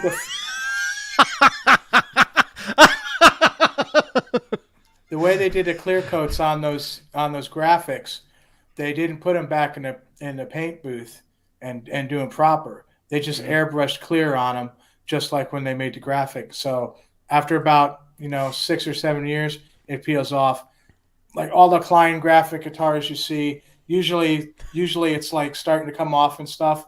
So if you get one of those Klein graphic guitars and it hasn't started messing up, just Are leave you it alone. kidding me? Just Hey. leave it alone. And you keep the Your worth of mouth it up. isn't even moving. Hey, so Ron. hey, Robbie. Yeah. Ron.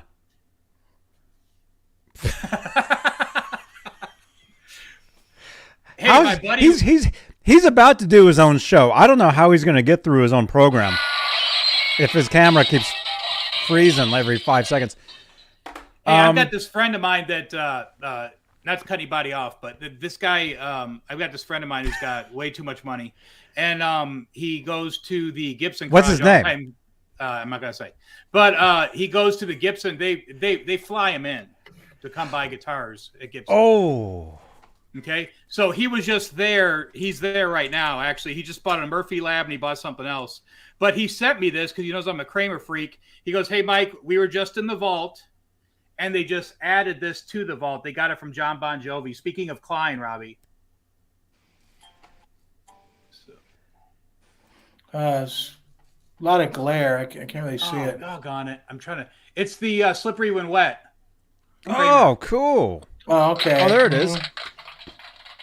Oh, right. So that is a Klein Right, graphic. right. And yep. And John Bon Jovi just gave that to Gibson to put in the vault. So I thought that was really cool to get that picture. I go, "Hey, is it for sale? Because I'd be interested." And they said it wasn't for sale. It was going in the vault. So Oh, man. pretty cool. Pretty cool. So that one you showed us, the 86.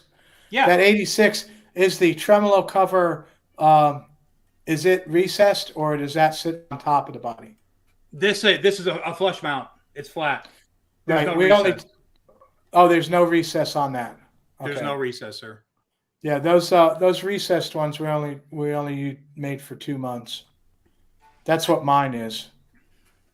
Hey, the story on this one, this was like a must-have guitar for me because when I was growing up I grew up in Westland, Michigan, and there was a place called Dr. Guitar, and it reminds me of a Dane shop. Of when I go to Dane shop, it reminds me of Dr. Guitar when I was a kid. We just go in there and hang out. And there's this kid named Roger who used to always come in, and he could play anything Dokken. You name it, the kid knew the solo. He could play everything, and we would sit there, or I would sit there and go, "Oh my God, this guy's awesome!" And he had this guitar. And a friend of mine Was it George Lynch? No, his name was Roger. And, Ended up it was George Lynch.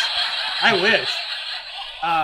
But a friend of mine that still Ron. lives in Detroit had just told me that that Roger passed away. And I asked him, what happened to the Beretta? Where's the Beretta at? Because I like to get the Beretta, and he said that he didn't know where the guitar was. So, but I mean, this is sentimental to me because sitting in a guitar shop in probably 87, 88, watching somebody play Dokken licks on this and knowing I could never afford a Kramer Beretta at the age of 16 or 17, so super cool guitar though. I mean, very difficult to find in this condition. You're going to pay a good, what do you think, Robbie? 18? That's a steal for that. If it's in as good a condition as you say, Yeah. Even though it's an 86 pointy block logo, I'd still say that's probably a $2,500 guitar. What do you think about the Beretta 2? What's your price on that one, you think? I don't like them. That was kind of like a last-ditch effort in the waning days of Kramer. They did that. They had their Pacer Custom 1 with this basically the same body. And the factory, the quality control at that time was horrendous too. Even so, with all that, I would say that's probably a $1,800 guitar. And do you have the original cases and they are in good shape or what? No, I've got the original cases. Hey, do you know I do have the original case too? That 84 Beretta, and it's got the I've got the receipt too, from when he bought it. Now those cases were not made as well. No, they're super thick. It's like way thick. It's crazy how much is inside that case. Well, that's true, but the hinges and the sides, the way that the edges are done, it wasn't as good of a case as you would get with the with your Pyramid logo guitars. Those are better. And like the best Kramer case that was made was actually when TKL did them for the Music Yo's. The Music Yo guitars, I didn't like at all, but the cases for them were fantastic. Hey, you know what? I've got one more that I want Robbie to look at. I just I stumbled on it the other day. He's got to see this one. Hold on a second.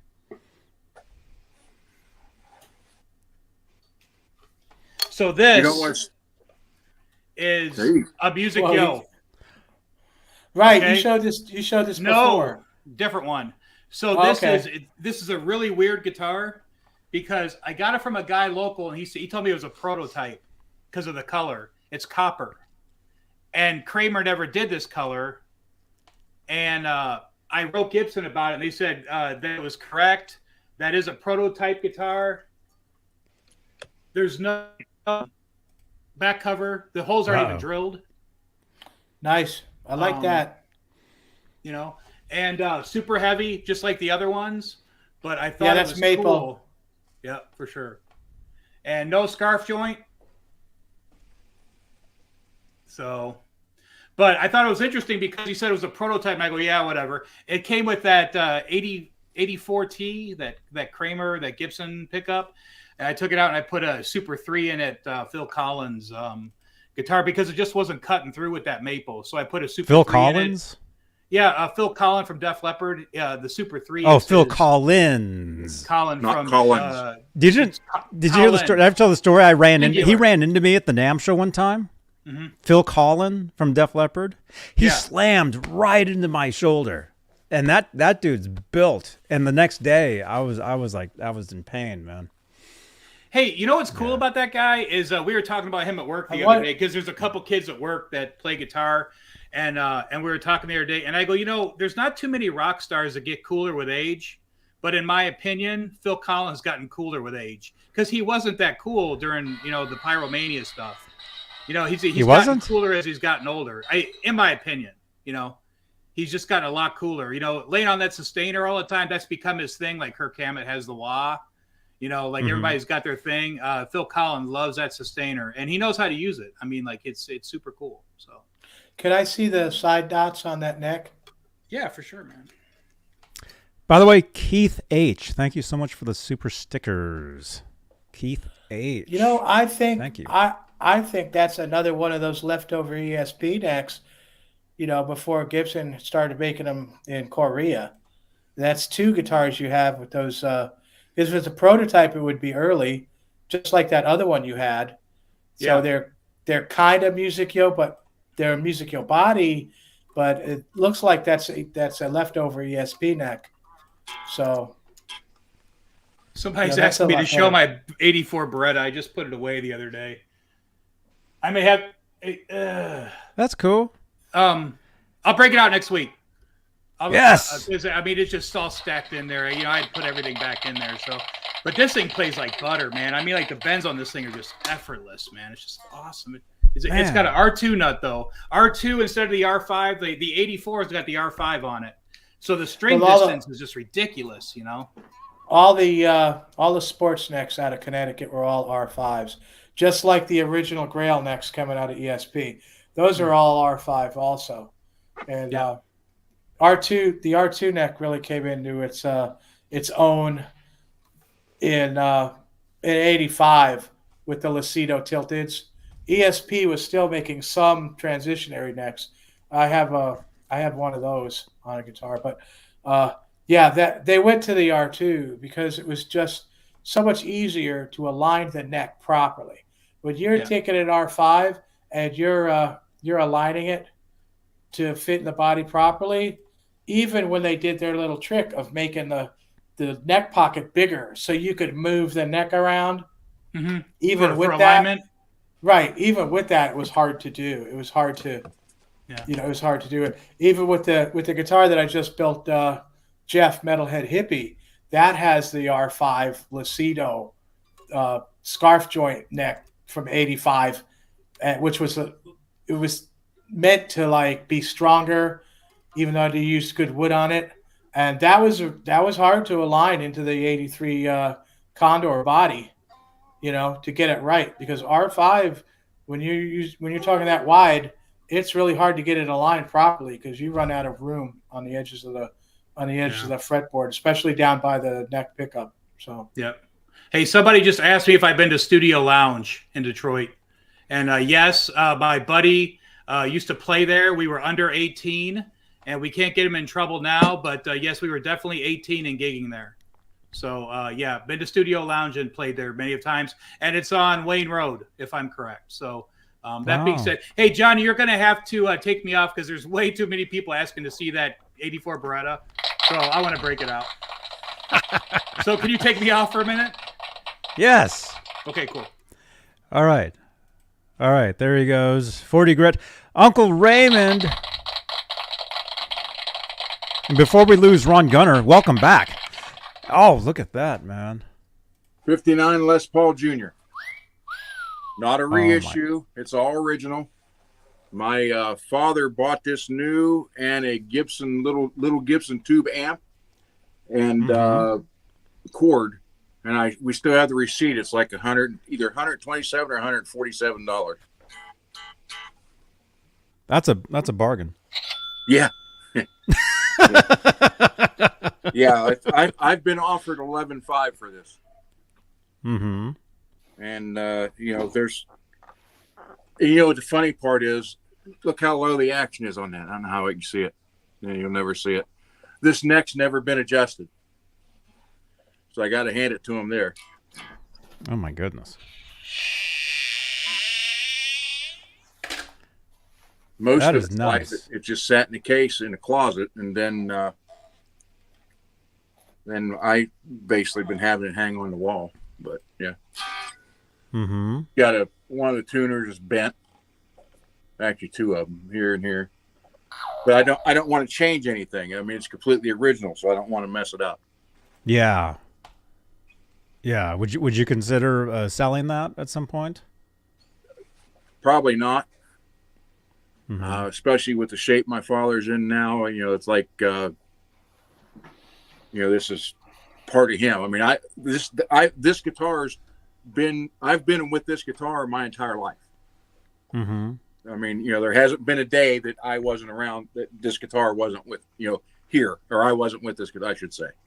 Because he had it for 5 years when I was born. I was born 65, so I've had, it's been with me for 50 That's incredible. years. I can't imagine having you're like a baby, like looking at that guitar, walking around. That guitar was bigger than you at one point. Yeah. That's wow. Yeah, they get pictures of me like when I was 4 or 5. He started showing me how to play when I was 5. So there's pictures of me actually at 5 years old trying to hold this and play it. Dang. So that's cool. Like I said, a guy offered me $11,500 cash. Matter of fact, he even had it with him. and I couldn't do it. Was it Norm from Cheers? I know. You know, if I would do that within 20 minutes afterwards, I'd be kicking myself for doing it. Yeah, because money goes away. Yes. You know, so the plan is right now, you know, hopefully years from now when my time comes, this will go to my son. Mm-hmm. So, but yeah, I mean, that guy's like, well, if you ever want to sell it, he goes, I'll even go up maybe to 12 or 12.5. I'm like, I said, you don't have enough money in the bank to get this off me right now. So, mm-hmm. And it's just sentimental value is a lot more than cash value. Oh yeah. So, I mean, so there it hangs on the wall. I bring it down every now and then, play a little bit. Wow. I'd keep it in the case. Put it back. Actually. I just lost sound. What? I said I would keep it in the case. Oh. Well. He's gone. 40 Grit's back. 40 Grit. Hey, there we go. Yeah. I wanted lots of people. I was looking in the chat and I was like, yeah, I guess I should bring it out. So, Robbie. We love the chat. We love everybody in the chat. You guys are awesome. Robbie, if you want to comment, do your story about it. I'll just hold it. Oh, well, the 84 bodies came out of sports. That's legit. We saw the route on the back. That's a two-piece maple sports body with a that has a that's a Schaller R2 Alnico 2 magnet, which gives it a good sound, a nice warm sound to it also. And we see the scarf joint neck from sports also. And this is an R5 width neck. This is a legitimate 1984. Judging because it's not a transparent decal, you could still read Kramer on there. That was a couple months after they stopped the Grail guitars, and I was working there then, and my initials are on that, and I worked on that actual guitar. So.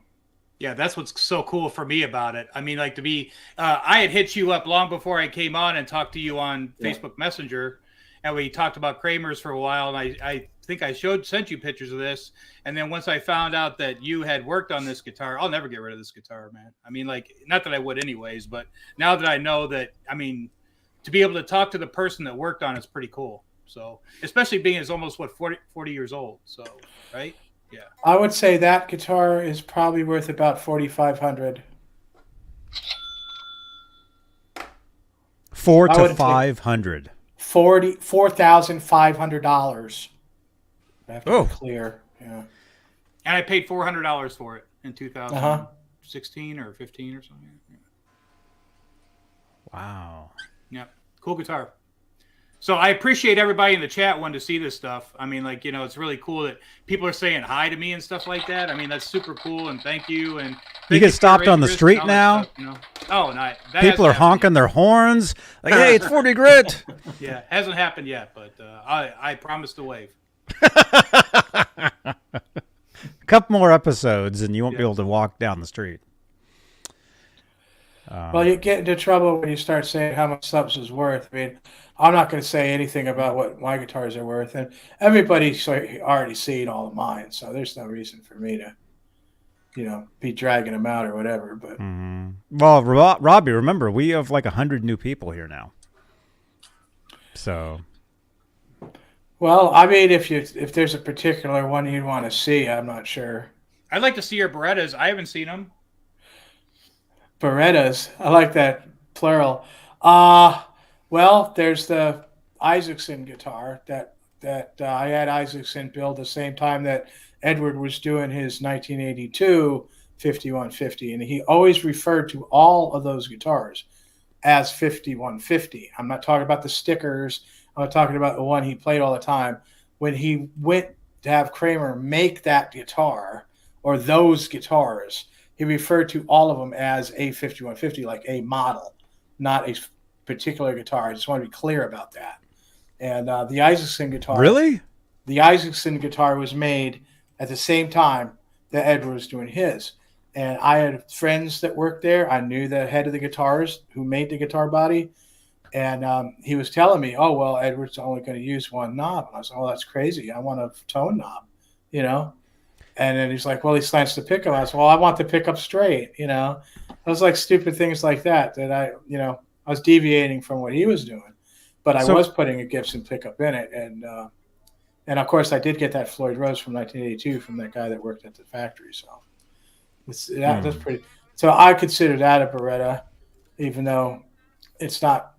I wouldn't call that necessarily the 5150 because it's made out of maple, you know. And then we have the 84.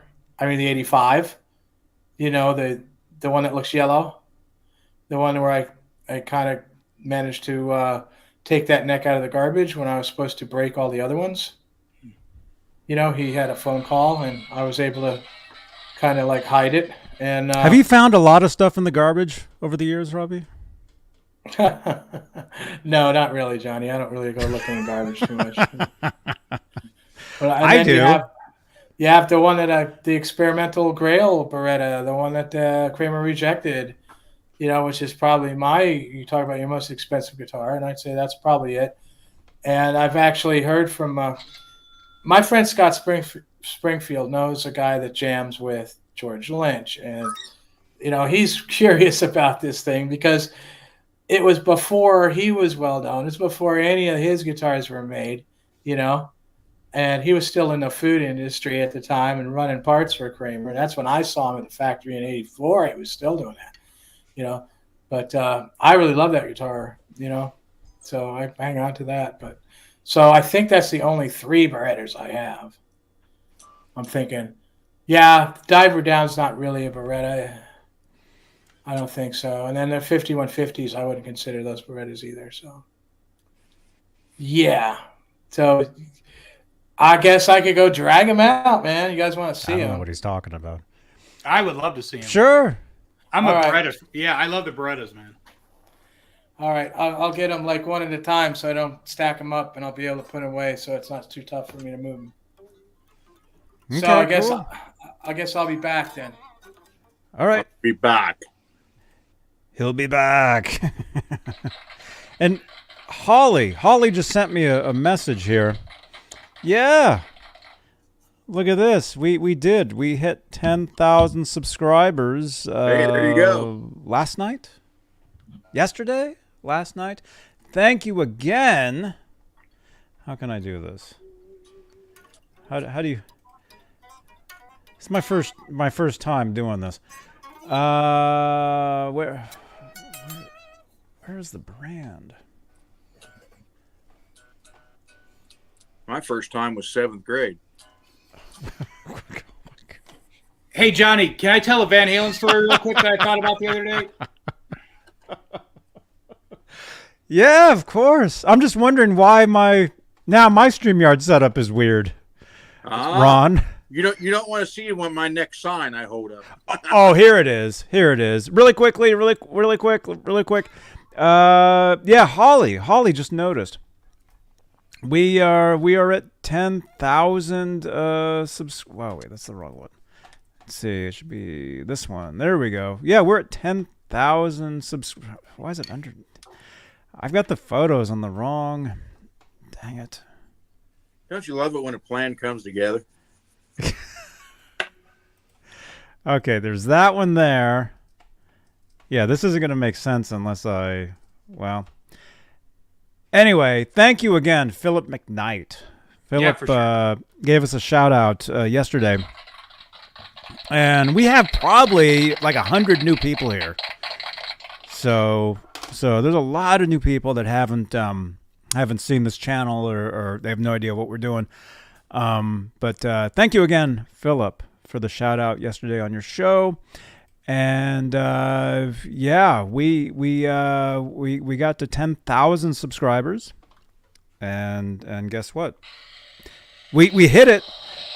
So we're looking to hit 10,100 subscribers this month, which I think. Did it ever cross your mind that he may have did that because he was tired of hearing you say hit the like button and subscribe? I don't mean to burst Maybe. the bubble. No. Maybe. No, he was very very complimentary of you the whole 5 days. Go ahead. All We're right. I like what waiting. you've done there. Yes. He's still thinking. He's like, what actually did he say? Oh, there you are. Yeah, he. What I was saying was he was very complimentary to you for the 5-8 minutes he was talking about your channel. Cool. I've known him for years. I've been on his channel. There's an episode where I was a guest. This was probably 5 years ago, maybe. And then he's been on my channel 3-4 times over the years. And then I see him at the NAMM show, and I mean, I've got his numbers, so we talk, we text and stuff all the time. But I think he had brought up that I do these streams where I walk around Guitar Center, where I go live and just kind of like walk around and look at stuff, and I answer the chat. Basically, what you guys are seeing here, like on Mondays, a lot of times on Mondays and Wednesdays, I'm like out walking around doing a live show. And a lot of times I'll go to Guitar Center, I'll go to different guitar shops. That's called the IRL. It's called in real life streaming, where you walk around with your phone and you never know what's going to happen. And so I do that a lot where I go to Guitar Center. Yeah, so you got Ron freezes, And anyway, that's what Phil was talking about. He was talking about how I walk around Guitar Center and I kind of show like what's really going on in these stores. Next time I go in there, they'll probably kick me out, but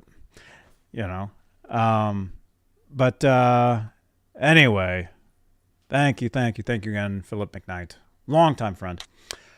Okay, I can't remember. Okay, somebody asked what time is the giveaway, because we're doing a giveaway tonight, and let's do this again really quickly. Let's see. Sorry, Ron, it's going to cover you up. That's fine. You'll probably freeze anyway and disappear. Yeah, wait, what's it matter? We're giving away a Bluetooth speaker tonight. Actually, we're giving away a few things, but the big prize tonight is a Heyday. Huh? Oh, you just froze? Rude.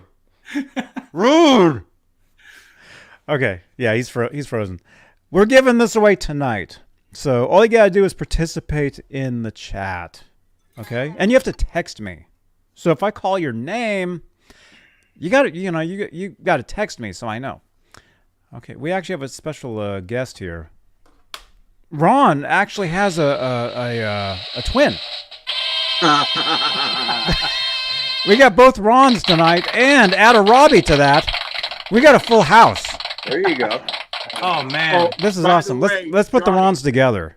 Hold on. By the way, I talked to Robbie on the phone and explained it to him. The shims, he never got them because I left off the house number. Oh.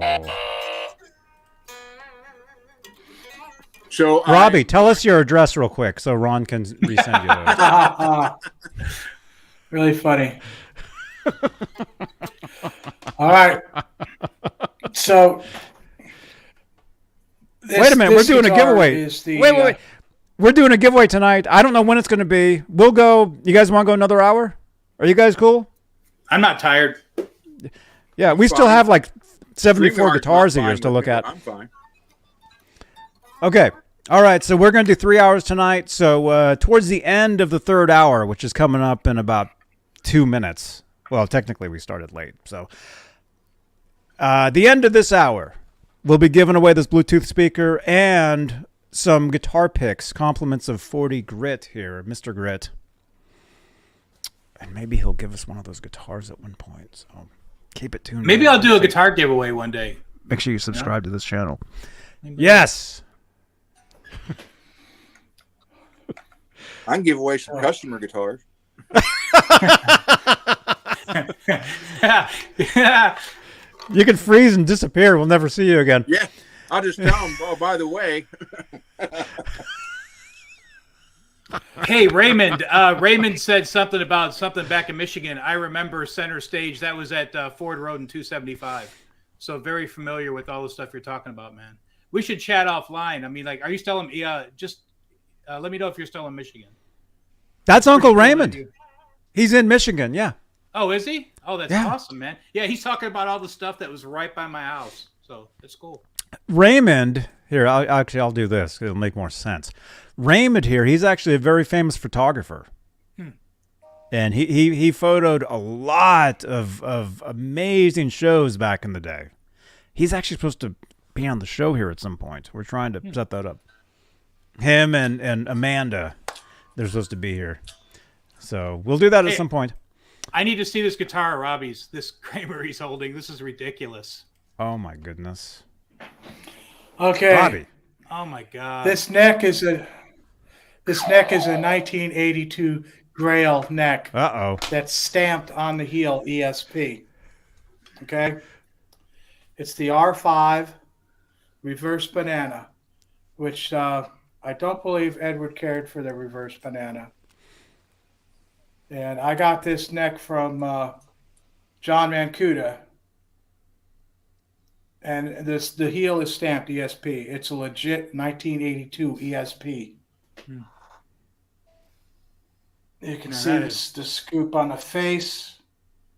This is the real shape of this body. This body is a rejected experimental Beretta from 1982. It has From these what year? sharp edges. 1982. It has these sharp edges, and look closely, Mr. Grit. You can see how it's pin routed. You see the sharp. It's not rounded in the corners. That's a half-inch round, right, Robbie? Or is that is that a quarter-inch? It looks like it's a like quarter-inch, that, Robbie. right? What you talk about? That's a quarter-inch round, right? I mean, the round on the edges. Oh, the round on the edges is very sharp. Yeah. I would say less than a quarter. Yeah. Man, Maybe that's a an eighth. Guitar, man. They rejected it. They didn't like the sharp corners. that's very nice. But I love this thing. This body went to Gibson when they sold the company for measurement. Now you can see that it's made in sports. You see it out? Yep. Legit, all the way. Now, some guy at Gibson who worked in a paint booth painted this body with like this George Lynch stripe on it.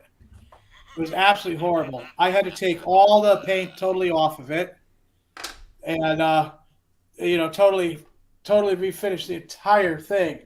This is paint by Marty Bell, painted this for me. It's the first guitar he ever painted for me. This is a flat black first run Floyd Rose, which came on the Grail guitars. It also has the witch hat knob. Oh. And it has it also has the 78 Seymour Duncan custom shop staggered winding pickup. He blinked. He's not frozen. I thought he was frozen. Hey, I had to drill every hole in this.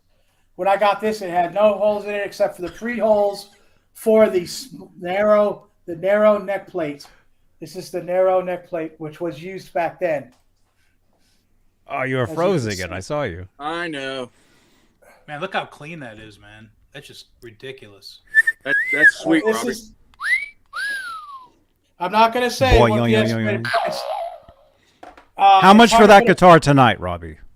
It's hard to put a price. I'm not selling it. I'm never going to. How much trade value for that?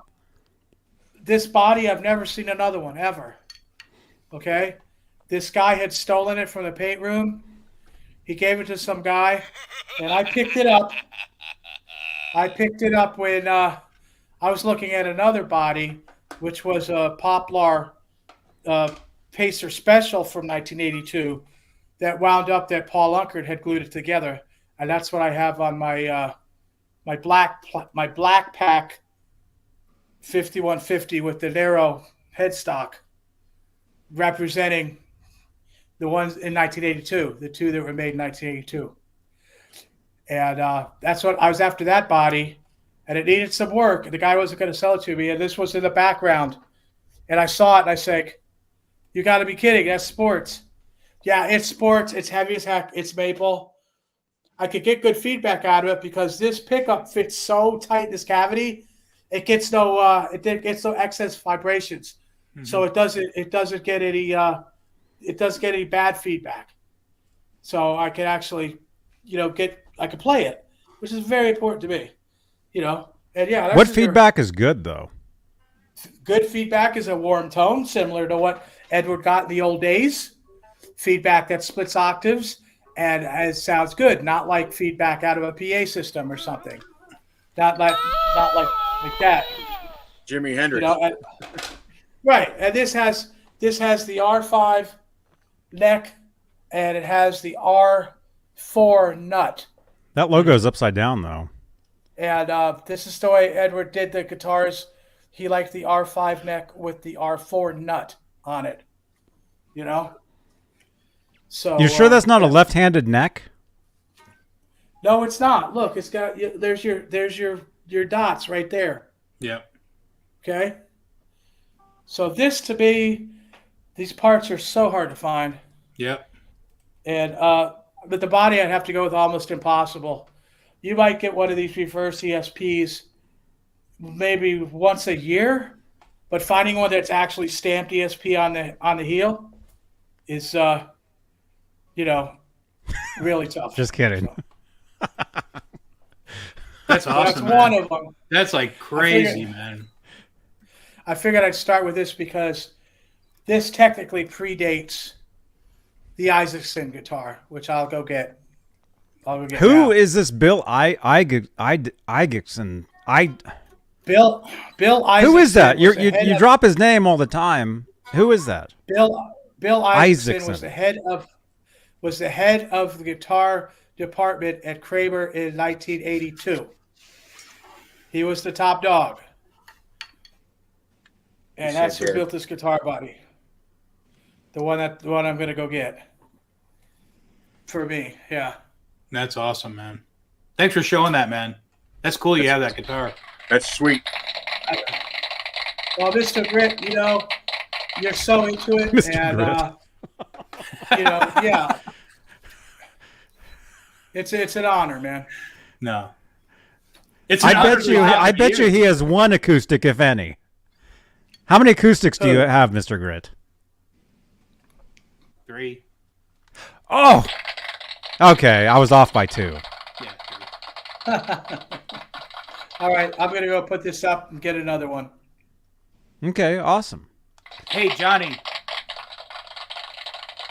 I got to tell this. I got to tell this story because I thought about it the other day. So, 1993 at Right Here, Right Now, Sammy Hagar tour, right? Yes. Okay, so this story is amazing, and I don't know why I didn't share it last week, but it's a cool story. I'm standing back Costa Mesa Amphitheater, have you been there? Not to the amphitheater. I've played Costa Mesa on tour myself. Okay. And no, I didn't play the amphitheater. I played like a storefront. I played like some hippie store. I had like shows in the back room. Liquor store. Yeah. The Costa Mesa 93. I had a bootleg of that. Yes, dude, that's where I'm going with this. So the one where it starts, where the first song's cut off, and it starts with "Why Can't This Be Love?" That bootleg, right? It's called "Rocking My Hometown." Yes, the one with Eddie from '81 jumping on the front. I had that. Correct. One. So hey, check it out. So check out the story. My buddy and I, who I grew up with back in Detroit, he was living in Arizona, and I was out here, or I was in California. That's why I moved out here, because he was out here, and I've been visiting for years. But anyways, we're in California. We're at Costa Mesa Amphitheater. This is a great story, man. And I'm standing in back where all the buses are going down. And Vince Neil came in, and I saw Steve Steven gets off the bus. I see Vince Neil. I'm like, oh, my God, this is so cool. So here comes a limo, right? And at the same time, it was T10 because me and my buddy were like, "Hey, track the license plate so when they leave tonight, we'll know which one Ed's in and we'll follow it and see where they're going for the hotel." So I still remember the plate was T10, and the car goes in, and this guy gets out of a Mercedes. This is a crazy story, man. I can't believe I didn't tell him. So oh my he's got gosh, two guitar cases. He's got two guitar cases, right? And he walks up, and me being the goofy type, I go, "Hey man, what's in the cases?" And he goes, I'm not telling you. And I go, "Okay, cool, man, I understand." So then Zeke Clark comes up riding a bicycle. Who was at his tech. He's got his backstage passes all around his neck. He's just riding around on a bicycle, just like moseying around the parking lot and goofing off. And I go, "Hey man, that's Zeke Clark." So I go, "Hey Zeke, what's up?" And he goes, "Hey, what's up, guys?" He's talking to us, and he looks at the guy and he goes, "What's in the cases?" And he goes, I have two of Edward's guitars. And he says, "Let's see them." So he opens them up, and it was a black and yellow one, and it was a red, white, and black one like the 5150. And Zeke Clark, he goes, "Do you mind if I pick them up?" And he goes, "No, go ahead, man." So he picks them up, and he flips them over, and he goes, "Yeah, these are Ed's." And he goes, "What do you want to do?" He goes, "Well, we just acquired them from a friend of Ed's, and he said that the signature of Edward Van Halen came with the price, with the cost. So we're just here to have Ed sign them." And he goes, "Okay." He goes, "Give me a minute." So he rides his bike down the thing, comes back up. He goes, "Follow me." I go, "Oh my God, these guys are going back to see Edward, you know?" And the two guys walk down the walkway, and they got the two cases. Probably about 30 minutes later, they come back to the top. And I go, "So what happened, man?" You know, I'm like freaking out going, "Oh my God, you're so lucky," and blah, blah, blah. And he goes, "He wouldn't sign them." And I go, "No way." And he goes, "Yeah." He said, "Ed wouldn't sign them. He said that they was given to him as a gift. And if he decided to sell them, that he wasn't interested in signing them." And the person who sold them, I will tell you, is one of the famous photographers that we all have been tracking lately. He was one of them. Or he was the guy that sold them. So he had sold them off to this guy, told him that, "Oh yeah, Ed will sign them, no problem." And then the guy went to go get Ed to sign them, and Ed said, "I'm not signing those guitars." He goes, "I gave those away as a gift, and I'm not signing anything." So the guy was like all upset. Yeah, 93. I can understand that. Yep. So I thought that was a cool story. I was like, man, I can't believe I didn't tell that story, but that was cool, man, because Zeke Clark picked him up and he looked at him and he goes, "Yeah, these are Ed's." And I was like, oh my God, man, I'm standing right next to his guitars. It was pretty cool. Wow. That's interesting. Yep. That's interesting. Man. I believe the part about Zeke Clark riding a bike around, I believe that because when I saw them in 93 on that tour, Mountain View, California, I remember seeing Zeke riding a bike and I yelled, "Zeke!" and he didn't hear me. Yeah. So I do remember that. And it's funny because now I know somebody that knows Zeke really well. Oh, now. Wow. That's cool. So I think he's still touring, right? Isn't he still like touring? Yeah. He's still doing stuff, right? Yeah, he still works. He still works for people. God, that's cool. Dude, I'm interested in knowing what guitars, especially that red, black, and white, man. Those are my favorites, man. Yeah, and they said and the serial numbers, he looked at the serial numbers and he was like, "Yeah, these are Ed's." And I was like, "Oh my God, man, those are really his guitars." So I'm gonna assume one was a Kramer and one was like maybe a Charvel? I don't know what I'm gonna have to ask him. I think it was black and yellow, but I know the one was red, white. Does he still have them? I don't know. I didn't know the guy. I didn't know the guy who went to go get him signed. I didn't know the guy. The guy was just standing there waiting for Eddie to come in. Well, if that guy's watching this, yeah, call that number that I have on the screen. We want to talk to you. I want to know what guitars those were. And he's in California for sure. That guy's in California. And I'll tell you what. In '93, how old was I? 91. I was 22, and that guy was probably I was close 9. to my age back then. So he was a lot older than me. He was a lot older. He was established like an older gentleman. So, pretty cool, man. Cool. Wow. Dude. Let's talk more after this. I want to figure this out because those guitars, they have to be out there. Oh, they're definitely out there. And for me, it's funny, man, because when I first started doing these shows years ago, one of the ideas, or one of the things to talk about, was the Eddie Van Halen backup guitars, and I'm a huge fan of all the guitars that like he gave away or you never saw, especially the red, black, and white ones. Mm-hmm. You know, especially those, because they're so unique. You know, I love that stuff. Wow. You ready, Robbie? Yeah. Robbie. Yeah. What is that? This is the guitar body that Bill Isaacson made for me in 1982. Actually, late 81, early 82. This is a solid through grain. That's awesome. I love that. This was cut right down the middle so the grains would be opposing. I picked out this wood in Bill Isaacson's shop in 1981 in Red Bank, New Jersey. This wood was procured by Bill Isaacson for guitars to be made at the Kramer factory. And apparently he kind of like kept some. And this is some of it that he kept. I went through and I picked out the best looking piece I could find. Now, he went on vacation. He tried to hide that wood at Kramer, and all the workers put it through production. So all the grained, nice wood like this they made Berettas out of them. So if you have a Beretta that's pockmarked, you got an old Beretta from, even it could be a Grail, but no, it couldn't be because those are sports bodies.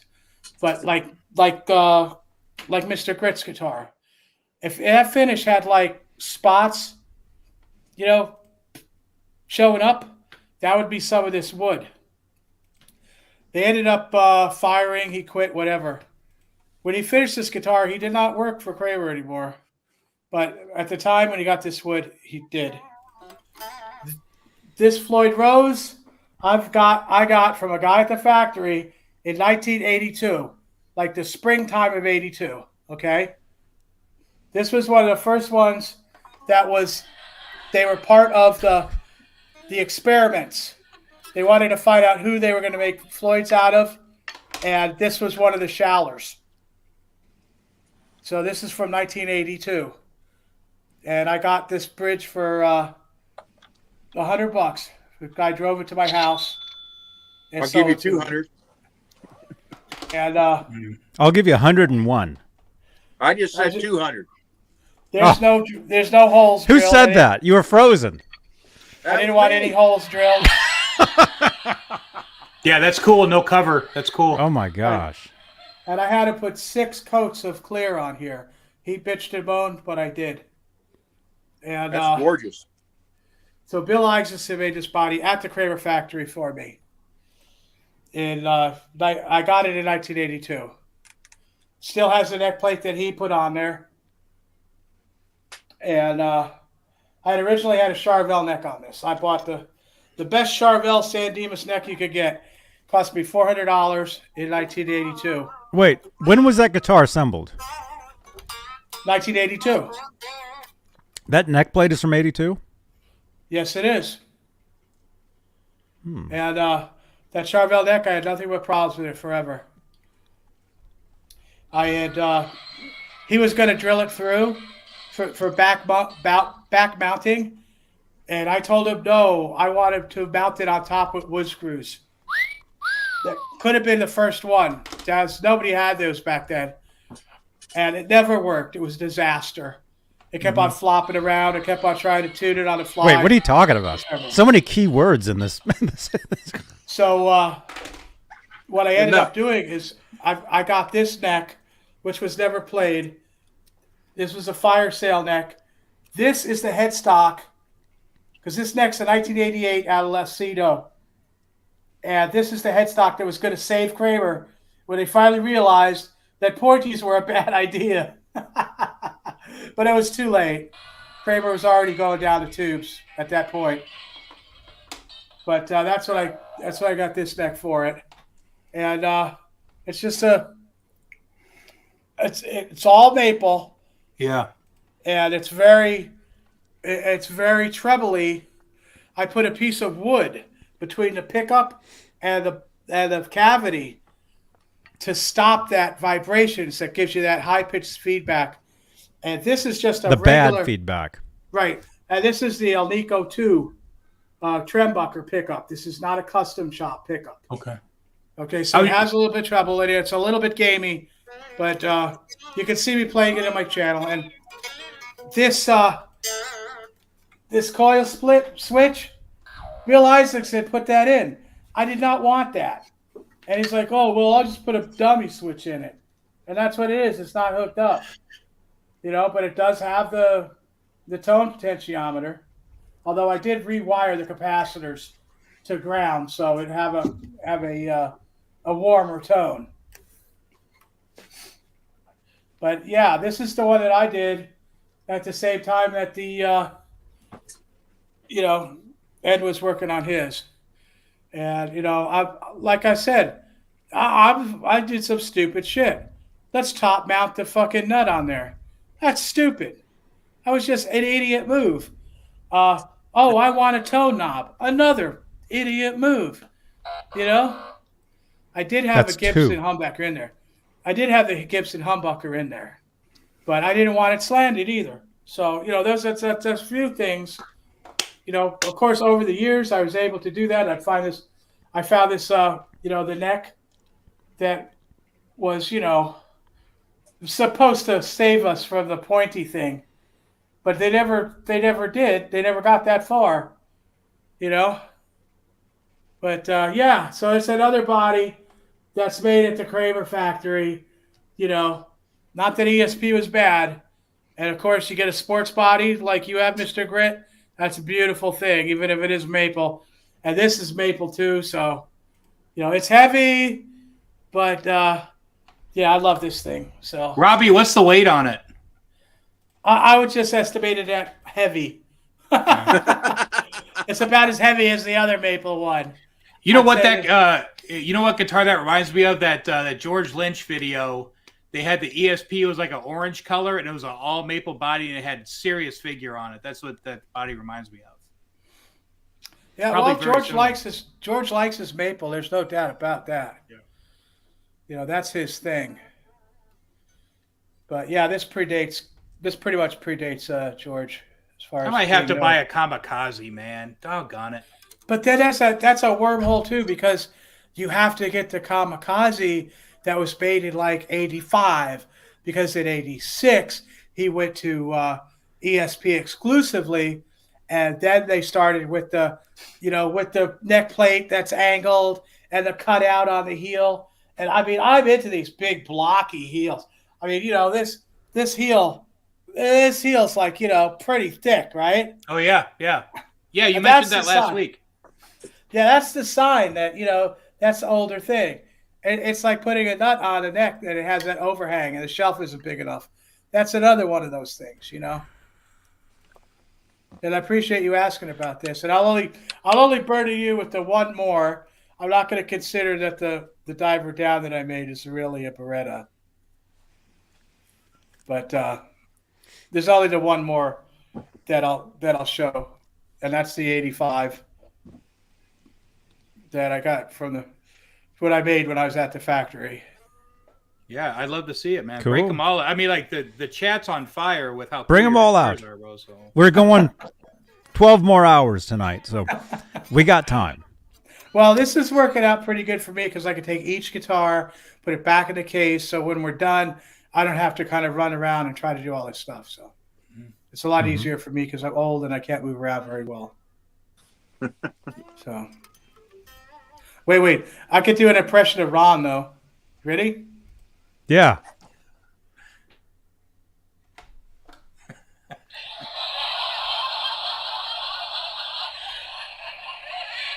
Oh my goodness. Where's he? Where's he? Wait a minute. Where's he going? Okay. I'll be back. I need to go see my housekeeper.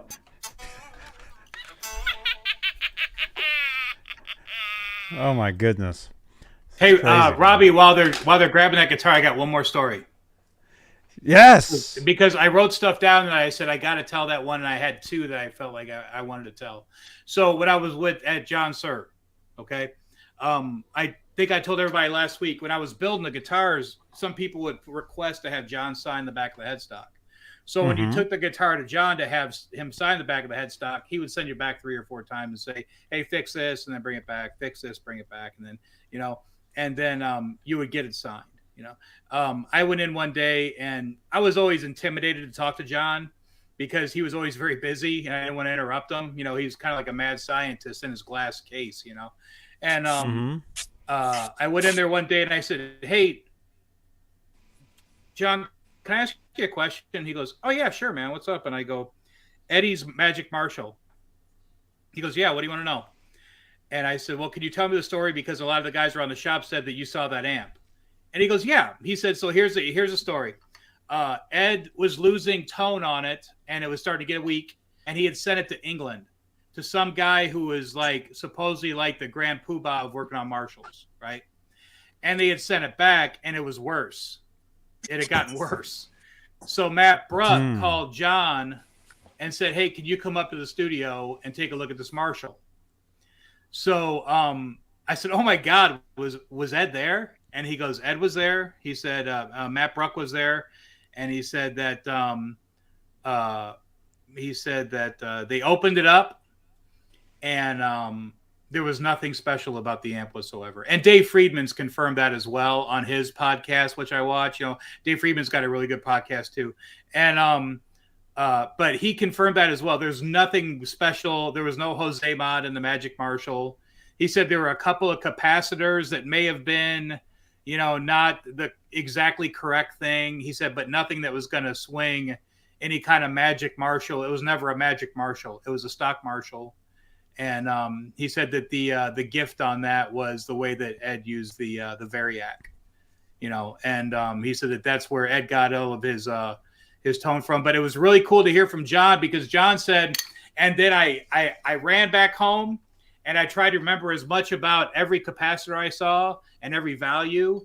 And and he said that he thought that he had replicated that in the SL68, which is the Sir SL68, the Magic Marshall, So which is super cool because he went to 5150. He got to hang out with Ed and Matt, and I was like, "Oh my God, John, that's just so cool." And John doesn't get starstruck, John, just because John is a star, I mean, he's like, he's one of the guys. And I just think that was so cool that he got to see Ed's Magic Marshall, check it out, and there was absolutely nothing special about it whatsoever. So, wow, yeah, that's cool. I think I'd heard that story before somewhere. Yeah. That's great. I actually had a guy on the show here years ago. His name is Texas Joe. He was actually on a couple Saturday nights one time. He should come back. He was a cool dude. Well, he's still cool. He's still around. But he was actually friends with Jose. He used to go to his shop, and actually Jose had one of Edward's Kramers there at the shop that every time Edward would come to the shop, he would use a particular Kramer guitar. And my friend Texas Joe had actually played that guitar. He actually has photos and everything. Very cool episode. I think he was on a couple episodes. Maybe a year ago, maybe a year and a half. If you guys check the playlist on the channel here, Robbie is back. There he is. I think. Can't wait to see this one. Yep. All right, there's a pretty good story with this too. I can't really go into any of the real super details because I don't want to get in trouble over it. But all right, this is my 85. Nobody's watching this. You can tell us. Oh my God. This is Alpine White. Looks yellow now, but it was Alpine White, the same color as the Grail. Okay. Maple. Nope. What happened? Alder. No, the neck. Yes, the next maple. Yeah. God, you can see it has the trem cover is recessed. Oh, that's cool.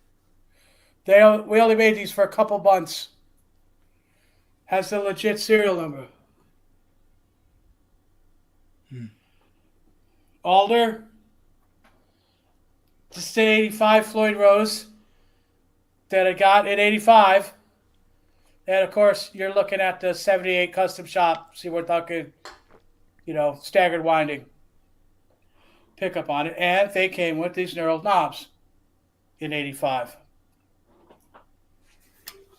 The big thing on this is the neck. Now, this is a Lucido 85 tilted banana. We had probably about a dozen and a half of these. And we used them as experimental necks for the Bill Edwards finger tight locking nut. And that the Edwards locking nut was an absolute disaster and a failure. It did not work at all. And these were drilled with a little bit deeper. So when you turned the nut, the screw would go down, and you had to kind of like drill a little piece out so the screw would go down to lock it. So we had these necks. This has never been finished. It's never been finished. It's never had anything on it at all. It's never warped. It's never moved. It's still as straight as it was when I basically stole it. Oh! No! Oh, No! my God. Robbie, no! R2, did you clip that? Here's the story.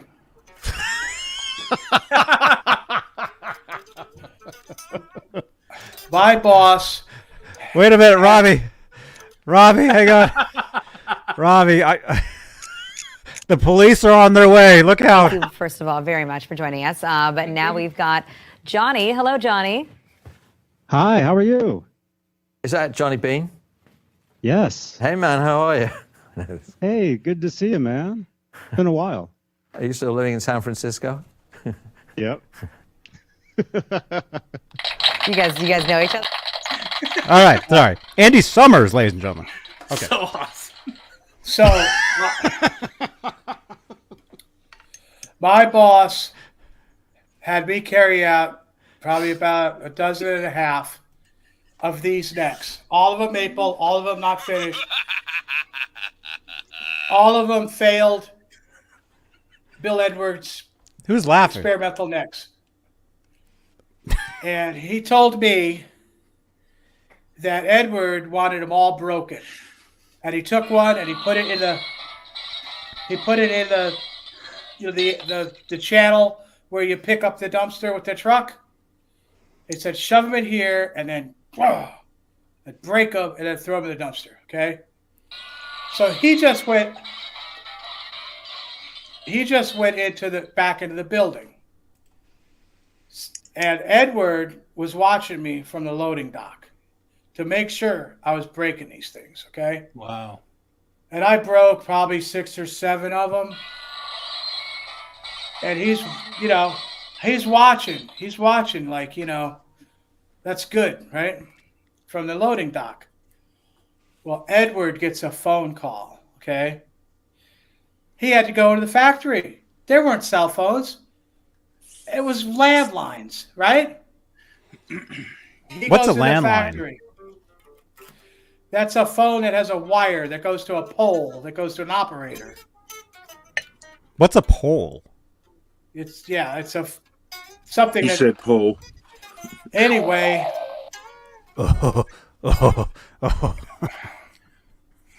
I grabbed this neck, and I did not break this neck. I put this neck in my van. Oh! And I brought it home. It did not get destroyed. Oh, no! And I ended up basically building this whole guitar while I worked at the factory. I'm not going to go into any more details about that. Oh, come on. But this is the Lucido banana, like you would have gotten on any 85 Kramer, except it has no finish on it at all, and it never has. And I've had this guitar since 1985. This is my first Kramer guitar official. Now, I had that red one I showed you in 1982. That was my third guitar. That was my third guitar that I had. So, I've got this too, the drop D. I use it on a lot of metal songs. I use it a lot of metal songs on my channel. It's alder. I use the 022 600 volt capacitor wired from hot to ground. And that warms up the sound of the alder so I can get the feedback I like out of it. So this is a very special guitar to me too. I like that. That's a badass guitar, man. That's sweet, Robbie. Well, instead of trying to use a D tuner or something like that, I just got this. I tuned this to D. So I use it on a metal song that I need a D. You know, I have enough guitars where I don't have to have a D tuner. I just use a different guitar. You know. Somebody said that belongs in a museum. I agree. Well, I appreciate that. I do. And as a matter of fact, that guitar they have at what's that in Hollywood? They've got one locked up in a showcase at the Guitar Center. Guitar Center Hollywood, that Kramer Beretta that's there, the one that's signed? Right. It's exactly the same parts as this. Yeah. Yeah, I believe that 100%. I mean, it's got the chrome Floyd Rose, but that's an 85 Floyd Rose too. I mean, I could tell by looking at it. So there's really nothing really super special about that except for the fact that, you know, it was played. I believe that Edward wanted all these necks broken because that's the neck that he played. Anybody that was at the factory knows that in Edward's contract, no one was allowed to play anything that Edward played. Okay? At this neck he played, so they all had to go except for the one he had. Wow. So I think that was what was behind the actual destruction of them. Because the little drilling for the Edwards nut makes no difference, really, at all. So this is how I fell in love with Lucido necks.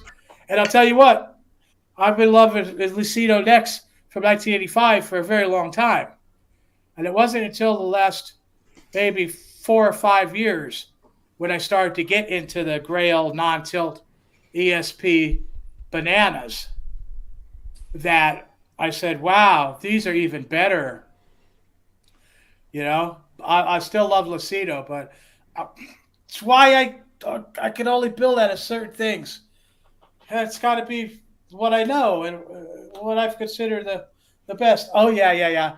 I got to show you this. There's a block. Look at how thick this block is, huh? Oh, my God. Man, look at that. Oh, my goodness. Freaking beautiful, man. Oh, but I love it. Okay. Love it. All right. We have a poll in the chat. More details from Robbie. 44% yes. 4% no. 20% he's making this up. 32% he was there. You said we got a poll. What? So people want to hear more of what you said you wouldn't say. But first, who is this? Who sent this? Somebody, is it Atomic Punk? Atomic Punk just sent us a couple things here.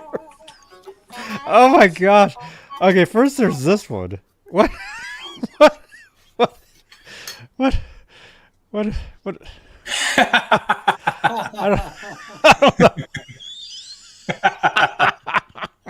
Oh, that guy froze again. I think mine's better. I got better guitars. Oh, of course. Of course, I can't stand that place.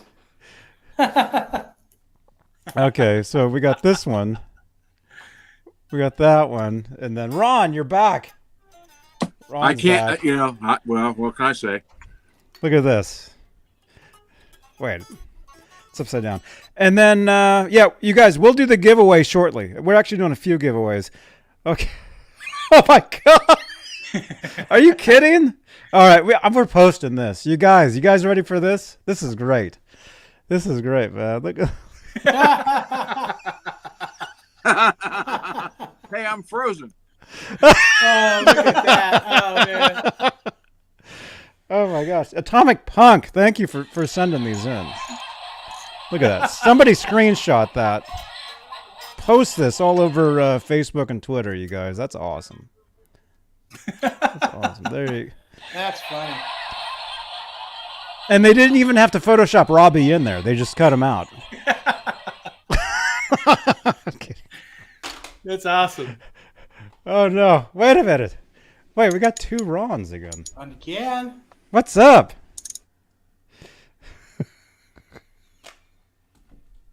Which is which? I think they're both frozen, actually. Yeah, now they're both frozen. That's so weird. Oh wait, that one's not frozen. That one is. That one's nope. Yes. No. Yeah. Wait, No, it's can you flashing. can you It's frown real flashing. quick? Yeah. Yeah, you guys have to watch the light back there. That's how you know he's not frozen. The special light. Oh, there he goes again. Oh, there he goes again. Oh, that's funny. Okay, so people want more details, Robbie. Now, according to this poll. All right. I'm going to do something that I thought I'd never do. Uh-oh. I'm going to do something that I thought I'd never do, and I hope I don't cause a bunch of problems. Maybe you should rethink that then. Maybe. No, because I've been playing this guitar a lot lately, and I think it's just the best playing one I've built, and I'm gonna show you guys my 5150 built out of actual parts from the Kramer factory, from the same batch of parts that Edward used on his guitars. Oh Well, my let's God. see it. With a Hanson bridge too. Let's What's that? go.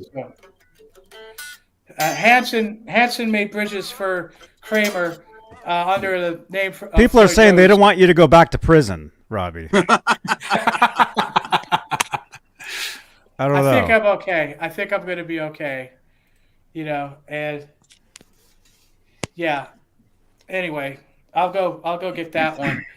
I've been playing this one a lot lately, and this is the guitar I play on the premiere tomorrow night for Hippie's show, where I play Dance of Death, the song I wrote for Leni Perez. This is also the guitar that I played my collaboration piece. Wait, so we've seen this guitar before? A while ago. I haven't brought it on in quite a while. I haven't seen it. Neither have I. This is also the guitar that I played in my collaboration piece with Leela Reality. Who just sent that in? Come on. Who is making a track, and she used my guitar playing. No, straight up. She didn't take any of it out. She didn't manipulate it. Exactly what I played. She based this song around what I did, and when that comes out, it's going to be really good. So I'm going to go show you guys this, okay? All right. Okay. All right. All right. Okay, Cool. so he's gonna do that. It's about 20 till. What, it freeze again? I'm getting ready for it. Oh. How are you gonna do your shows? If are your shows gonna be live or are they just gonna be recorded? If I can do the live from YouTube. But Using the YouTube app, you mean? yeah, instead of using StreamYard. Oh. I love StreamYard, by the way. Well, Let me just tell you. I'm not saying anything.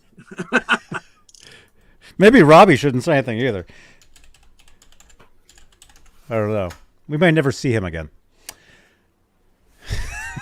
He swims with the fishes. No. I hope not. By the way, though, we are using StreamYard, and Ron is using I'm StreamYard. Okay, we're using StreamYard. If you want to try StreamYard, use this link. Okay, if you're thinking about doing your own show, first of all, if you want some advice, I can give you some great advice. Okay. Hey, StreamYard. I need some advice on how to get StreamYard to work. Okay. Okay, we'll do that. We'll do a show. We'll do a show on how to use StreamYard. There we go. Okay. Okay, when Robbie comes back, okay, we're going to do 3 hours. So we're about 15 minutes till the end, okay? We probably will never... Uh-oh. This is the end. My only friend, the end. Yeah. Oh, my friends. Well, anyway. Okay, we got 82 entries. All right, so we're giving away a couple things here, I think. Few things we're giving away tonight. Where's the thing again? Giveaways. Okay, we're giving away right here. We're giving away this Heyday Bluetooth wireless speaker. It's brand new. I actually bought it to review it, and I never opened it, never used it, totally forgot. And instead of doing a review with it, I figured I would just give it away. So we're giving this away tonight. Let's say in about how about 10 minutes after Robbie is done talking about whatever he's going to talk about next. We'll give this away. and then Mr. Grit actually has a few things that he wants to give away too. So if I ever get gonna, some more shims, we're gonna do that. And who said that? So if I ever get any more shims, we can give those away. If Ron gets more shims, he can give those away. Actually, I owe them to Robbie.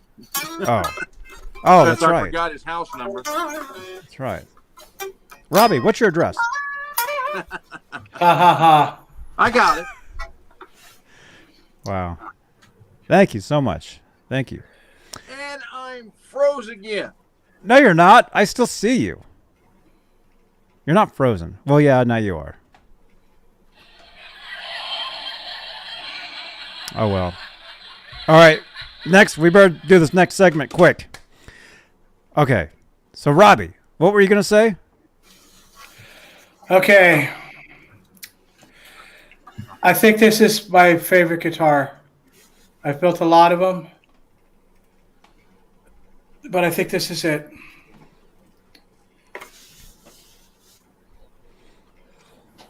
This is a 1982 Pacer Special made of poplar. This has the 2 1/4-inch neck pocket. Everything is correct here. This is the real deal. This came out of the same batch of the guitar bodies that Edward used. This is poplar. This is painted by Barney Bell. It has the 78 custom shop staggered winding Alnico 2 pickup, but it also has, this is the Hanson bridge. This bridge is stamped steel. It is not cast. This is one piece of steel that they bend for the base plate, which Hanson did. And this is one of the last ones that he made in the end of the 4th month, because he made it for 4 months. And at the end of the 4th month, he went to the more modern saddles with the brass string blocks. I don't know if you could see that those are string blocks or brass. Yeah, it's cool. This is the shape. This is the actual shape. This is where the jack goes. The barrel jack. Right there. It is not straight down from the body. This is the correct measurement on the electronics cover. You see how it's closer to the edge of the bottom. It's further away from the route. This is routed for Rockinger. You see how big that route is? All these bodies were routed for Rockinger. How much for that guitar tonight, Robbie? No one's going to buy this. I'm not selling this. You know, I was lucky to find this body. And let's go on to this neck, shall we? Yes. Yes. We all know that Edward used ESP necks, and Paul Unkert chopped them and glued the banana shape onto them. They were 2 3/16 wide neck heels. And he wanted these 2 1/4 inch neck routes. This is a 2 1/4 inch 1979 ESP banana. The first year they made bananas. This neck, you can see the scoop on it. Look at that. Look at that scoop on the face. It's absolutely beautiful. Look at the shelf. Look how Look much at the shelf. Look how much this shelf hangs over. Yeah. I hand filed this shelf out and drilled and countersunk these screws in there. I had Mr. Bell put the original stinger on it, and I had him wrap the stripes right around that headstock. These are things I think they should have went the extra mile and done for Ed, instead of using the 2 3/16 neck heel in a 2 1/4 inch neck route, and then try to glue shims on the sides, which inevitably ran its course into needing the 2 extra screws. The 2 extra screws were originally on the 2 Paul Unkert guitars. The two extra screws were underneath the plate, so you couldn't see them. But in 1984, when he jumped off the thing and the neck moved, that's when Billy Connolly drilled and countersunk the hole so you could see the extra 2 screws on that neck plate. But that's why that happened. It wasn't tight. You can look at pictures, other existing pictures of 5150, and see an actual gap in the where the neck goes into the body. As you can see, there is none there. Another thing you could see is how close this is here. In 82, the neck actually would hang over here where the body was. I added wood to make it more concentric. Yeah. You know? Yeah, buddy. He said, "Paul." You got your MXR knob on there, and I think one of the biggest impressions, the route for rockager. Look at that rock. That route Look for at it. rockager. And you could use the big steel block on this. That would work, but the brass block just increases the treble, and it gives you that bad squeaky overtone. I didn't have time to get one of the big steel blocks, so I just went with the original. But I got the sound I wanted out of it, which is worse because I have to be able to play it. And this thing has been ripping. I'm playing it on the debut tomorrow, the premiere of Dance with Death. And when Lure Reality Leela comes out with her track, this is the guitar I played for that too. And I've been playing it a lot lately because it's just fabulous. It's just beautiful. It's a beautiful guitar. It is. You got your, the action's absolutely killer. Mm-hmm. And the Hanson Bridge, is it is superior, being it's not cast. It's a stamped bent piece of steel, Morning wood. So I really love this thing. Oh yeah, of course it has your round, your authentic round string retainer too. So yeah, I haven't. He said round. That guy froze again. That guy. Okay, look at this, man. A very long time. Look at this. Thank you, Robbie. That was awesome. And look at this. Who sent these in again? Who's sending in? That's great. Oh my goodness! I'm gonna send you that, so you'll have a new avatar for your channel. Yeah, that'll work. And oh wait, there's another one. What is this? I don't know. Oh no! I'm out. Oh, I hope hope nobody saw that. Oh my goodness! No, it's MPN. It's not an R5 neck. No, Yeah, it's not an MPN. R5 neck. MPN. What is it? That's an R2. That's an R2 nut on there. D2. R2D2 had nuts. But I'll tell you what, I was just so happy to find a 79. I know 3PO had that. You ever see that card with 3POs? Finding a 79 ESP. You guys saw that. With the 2 1/4 inch heel. Play was it. like gold for me. What? Wait, who sent this? Wait. Wait, somebody sent us a Atomic Punk, thank you for sending these in. Oh, yeah. Look at that. I am Somebody glad I'm a screenshot comic that. relief. Thank That's you for sending these in. my. Somebody screenshot that. Thank you for sending these in. Thank you, Atomic Punk, for Look at sending that. this. Somebody screenshot that. Thank you for Look at that. Somebody screenshot that. Wow. Oh, is this Alice? Alice, thank you for doing that. Alice, who is also saying Frozen. Very good. Wait a second. I've got something Robbie to says, say, Johnny. wait, never. No. What?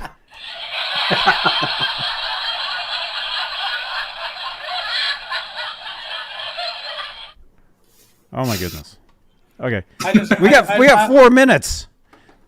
I just want to say this one thing, Johnny. If that's okay. Okay. I was there.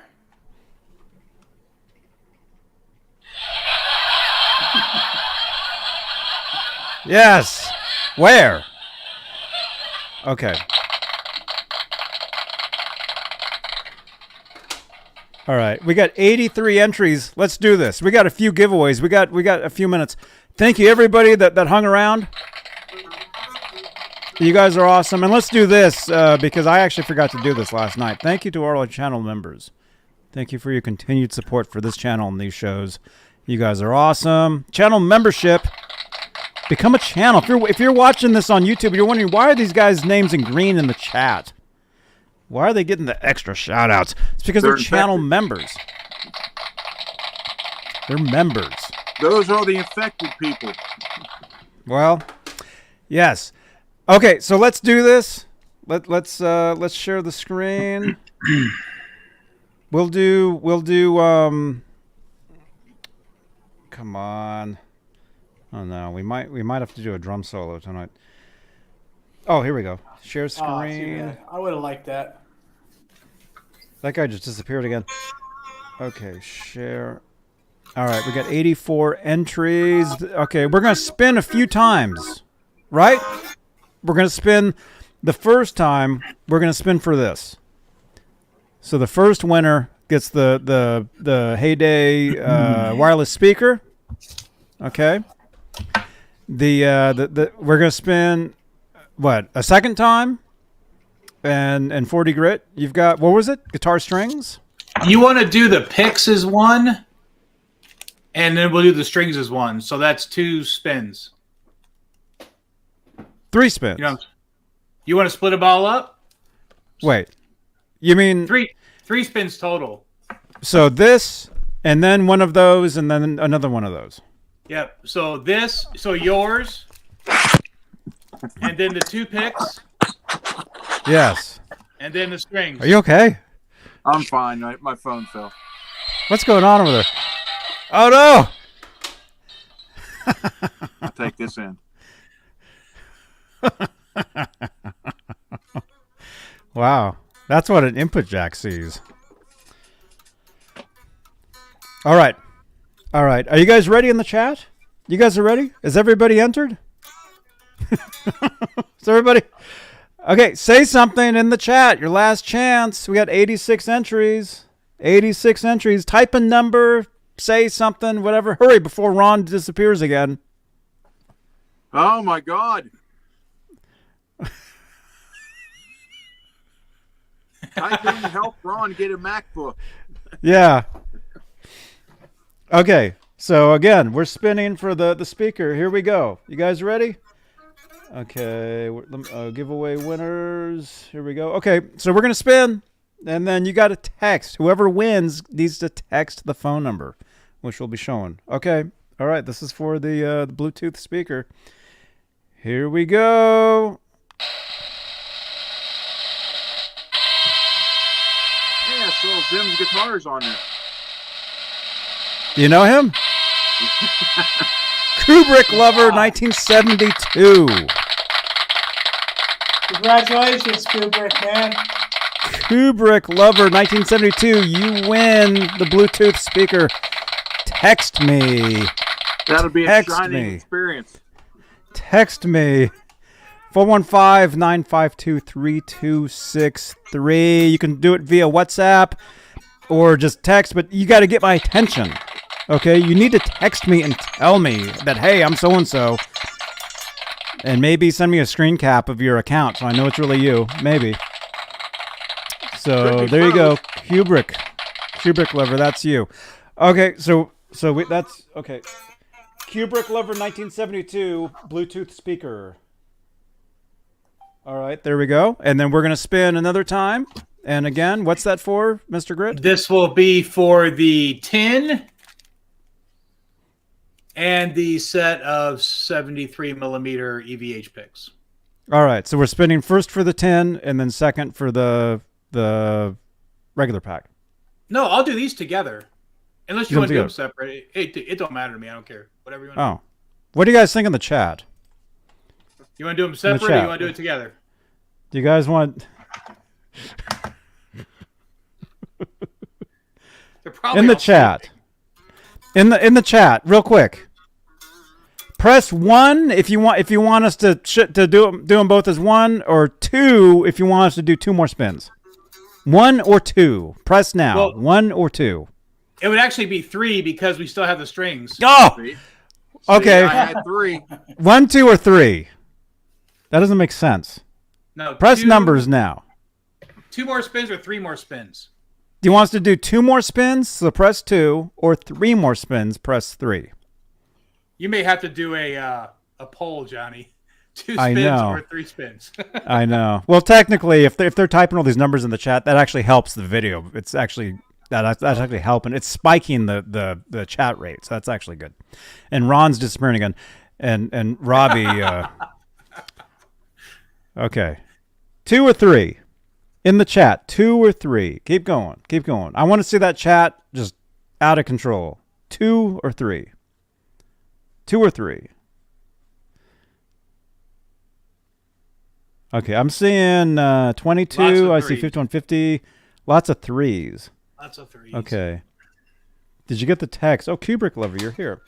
Did I get your text? Let me make sure I got that. Kubrick Lover.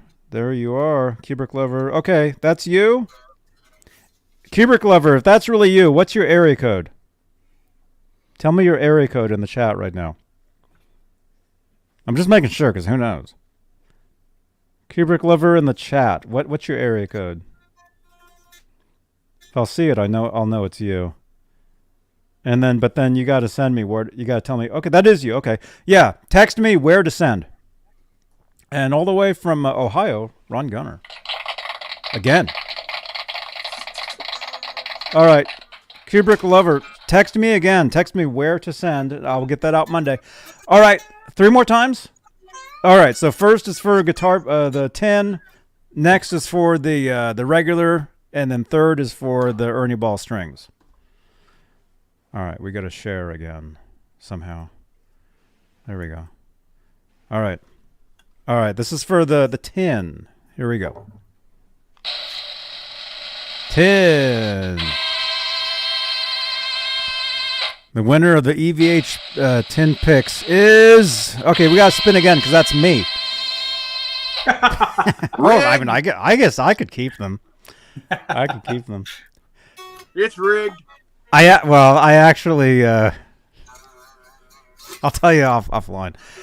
No, people used to say rigged in the chat all the time. I actually put that in the comments, so rigged doesn't even work. Nobody can even see that in the chat anymore. That word doesn't work. Okay, here we go.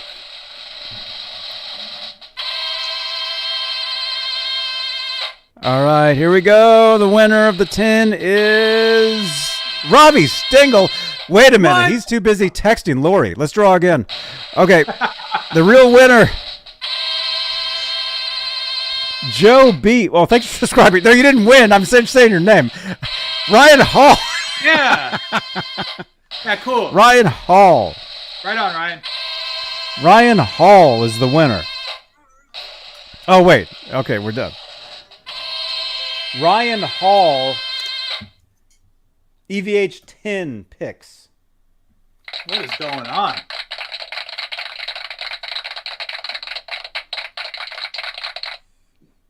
See, if we gave stuff away the entire show, the entire chat would be like that the whole time. That'd be cool. Okay. Ryan Hall, you got to text me. You know the drill. Okay. All right. Next is for the regular EVH picks. This will be for the EVH, the regular ones. Yeah, the regular ones. The winner is Alice Martinez. Sweet. EVH picks pack. We'll call it that. Alice Martinez, you're the winner. Text me. I know you're here. I saw you. Way to go, Alice. You're here. There you are. Text me, Alice. Alice, text me. Say, hey, you're Alice, and here's where to send. All right. Lastly is the This strings. is actually the cool one. This is the cool one. This is the set of EVH. So a 40 and a 15. Yes. I'll give you the 9 gauge slinkies. So you'll have a 16 and a 42 left over when you get done. Nice. Okay, here we go. The winner. Hey, Alice, winners again. The winner of the Ernie Ball guitar strings goes to Louis Villarreal. All right, Louis. I see you in the chat, so I know you're here. Louis Villarreal. Whoops. Wrong button. Louis Villarreal. Text 415-952-3263. Tell me that you're who you are and the address. Not like you need another drink, Johnny. Yeah. And I guess, so you'll be sending those out then, Mr. Grit? Whatever you want to do, man. It don't matter to me. Let me know what you want to do. It makes more sense if I just send you their info and you send them out, or as long way. as they're okay with me sending it, I'm fine with doing whatever they want to do. I don't care. Don't matter to me. Mm-hmm. We'll talk off air. We'll talk about this. Yeah, I figure we can talk about it. Okay. All right, you guys. That's it, right? Are we done? Or was Robbie going to sing a song? Are we done? Oh, man, I wasn't ready to sing. You want to sing us out? Give us a preview? Well, I mean, I'll have to just wing something that I just know off my top of my head. So, You ready for this? All right. Well, let's make sure to remind everybody tomorrow is my next show where I play the guitar. So tune in tomorrow. Again, thank you so much to Phil McKnight. Why'd I click that? Thank you, Phil. Wouldn't you rather have me ring the gong? Ring the gong for us. Can you do that? Well, that's better than getting a copyright strike for... No, don't even say that. Don't even say that. We just hit 10,000 subscribers. We're looking to get to 10,100 subscribers by tomorrow. Singing Streisand. Yeah, don't sing that. I'm sure Bang the Barbara gong would for not us. wanna- Bang would the not wanna gong. hear that. Bang the gong. Bang the gong for us. You guys, we're trying to get to 10,100 subscribers this month. I think we can do it. Alice Martinez.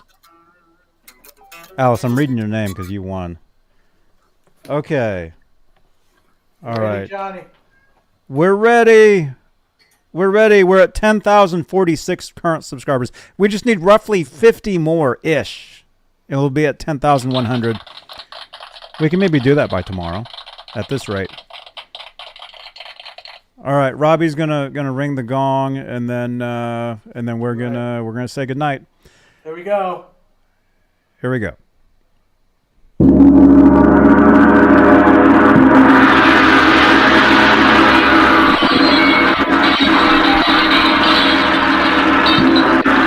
just woke everybody up.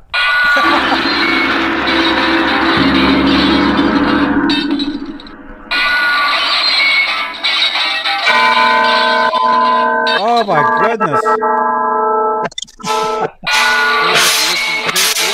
Oh!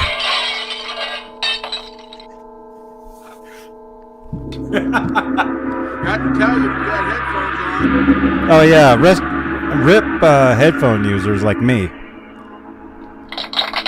There we go. Sound like something from Dark Side of the Moon. Yeah. All right, you guys. Thank you for watching. I'll see you guys tomorrow. Tune in to Music Therapy Laz in the morning. Laz and Janice. Lewis, I just got your info, I think. All right. Rock on, everybody. See you guys tomorrow. Johnny Beane Peace TV. Good night.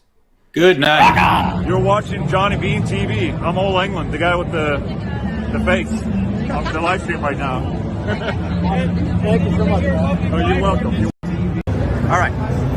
Hey, this is Jennifer Batten, and you are watching Johnny Beane TV. All right.